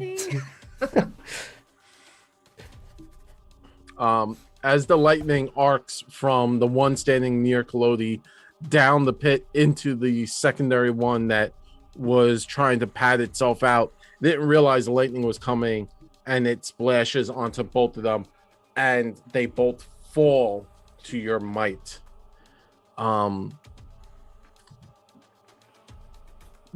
You guys have the victory. The door down there is still closed. It's not open. And the waves keep crashing on this. And that's where we'll end for today. What's behind that door? I don't know. It might or might not be more goblins. I hope it's more goblins. I had fun with them. They died way too fast. You guys are rude. Stop killing my goblins. I'm sorry. Did you want us to invite them to tea or something? I mean, we could take this whole campaign into tea party mode. I'm with it. I have the hat for it. I can get the hat for it. We could make this happen. Well, you know what? If we do a boss fight, that could always become the next magic item. Oh, the hat of tea parties. Yeah. Party. Yeah. I'm with that. Sounds like a delight. You could all have biscuits and little what was those? The cucumbers. Yeah, little cucumber sandwiches Cucumber Yeah. sandwiches. Yeah. that are cut into triangles. Always triangles. Yes. So I want to say thank you very much to everyone listening. I want to say thank you very much to our sponsors. As always, Hero Forge, Sirenscape for the really cool music and the really cool chainsaw sound that just showed up out of nowhere. That was pretty awesome. And so come back next week. Hopefully the party will figure out what's behind those closed doors. And when they're not here trying to figure out what's behind door number 2, you can find them on their own personal channels. And to tell you about where you can find them, I'm going to toss it over to my players, starting with the amazing Dawn. Thank you, Dawn. So why don't you tell everyone? Hey, you folks. So yeah, when I'm not here, you can find me over at youtube.com/roll4initiative, where I make videos with my partner Ryan, all about tabletop RPGs and our other geeky interests. And you can also find us on Twitter and Instagram at r4ivlog. Hey everyone, I'm Becca Godsey. I'm here on Twitch at xCausticPhoenix. Though tomorrow you can catch me on the Gamers channel where I'm season 2 host of the Pink Pixels, which is a really fun opportunity where we bring other wonderful female streamers on and we get to talk about video games, their stories, their impact. So I encourage you to come check us out. You can also find me at Becca Godsey on Twitter and on Instagram. I'm not Cassandra, but playing Cassandra earlier on today was none other than the delightful and lovely Carla from Dum Dum Dice. She is a absolutely wonderful and amazing streamer from South Africa who promotes the best kind of role-playing, networking, and connections that you can have. Be sure to go check her out on all forms of social media. She's probably one of the most active people in those fields that I've ever met and had the pleasure to role-play with. And lastly, of course, second lastly, really, for players anyway. Yeah, I should work on that. Is me. I'm Michael. I'm the Dead Aussie Gamer. This is my place. This is my face. And you can find it here a multitude of times during the week, as well as on a variety of different other shows. Now, this week, I've got a very special show to announce. Well, I don't know. It's kind of like an old show that I'm now broadcasting. So this week, we are going to be starting a broadcast of a show that I did with the Mercs of Mischief called Through the Breach, London Falls. For those of you who know, I play a game called Through the Breach, which is a card-based role-playing game set in a early 1900s setting, and I ran a 12-episode series over on that channel. I am working on a new series, which I haven't quite finished as early as I wanted it to, so in kind of a means to buy me in a bit of extra time, we're going to be going through and watching those old episodes on my channel. I'll be in chat. I'll be breaking down some iconic moments. We'll be clipping a bunch of stuff. We'll have a great time. It'll be awesome. And that will be on Thursday mornings in the Australian time, Wednesday evening in the US time. So yeah, come check that out. And I'm your friendly neighborhood GM, Jared. You can find me on my channel here on Twitch every Wednesday, playing Pathfinder, Dungeons and Dragons, getting crazy. That's NVNG, or you could come visit our website and find all of our stuff to our YouTube links and so and our podcast, which is nvngpodcast.com. It's the easiest way to get all my socials, and so I don't have to keep eating up time. And I want to say a huge thank you to Michael for having us here. Michael's actually battling some sickness, and he was a good sport about it. So thank you very much. And of course, thank you to Becca and Dawn for allowing me to play with you guys. It's always fun. And as always, huge shout out to our sponsors because they keep the lights on and let us keep eating food like delicious tarts. So thank you to Hero Forge, thank you to Sirenscape, and of course thank you to Paizo for letting us play this. And Michael's probably going to raid someone because that's what Michael does. Michael always helps out the little guys. And Yes, and speaking of, there is a very small channel which is doing some role-playing right now, which comes courtesy of Becca inspiring me. there is a Women in Gaming special RPG game going on right now on Hordes of Tales. It is a group of lovely ladies who are talking about role-playing games and what looks to be playing. I can't tell. It's a silent image. But we're going to go raid them. We're going to go send them some love. We're going to show them our support because, like, guys, the hobby that we exist in, this whole space belongs to everyone. And, you know, it doesn't matter what gender you are, what race you are, what kind of games you're into. This is a place where we all belong, and we want to go in there heavy and hard and let them know that they belong and we should all enjoy this whole awesome, wonderful ride together. So be ready with those Dead Aussie raid emotes as we go and raid these lovely individuals. Thank you so much for joining us. Thank you, of course, to our wonderful game master who once again blew it out of the bag. A bit of a secret for next week. Next week, we may possibly have a special guest joining us.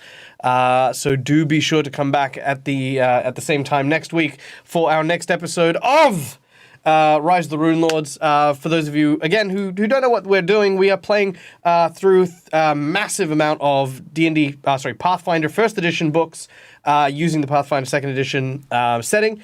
It has been an amazing journey. We are into book 2 now. But if you want to follow the notes and stuff like that, or talk to any of us, hit our Discord, hit Jared up, because we love doing nothing more than, chatting about this sort of stuff. All right. I'm going to start waffling. Let's get out of here, and let's, of course, sign off with, of course, a wonderful promo from our wonderful sponsor, Hero Forge. Till next time, guys, as always, from us to you, game hard or die trying. Good night, everyone.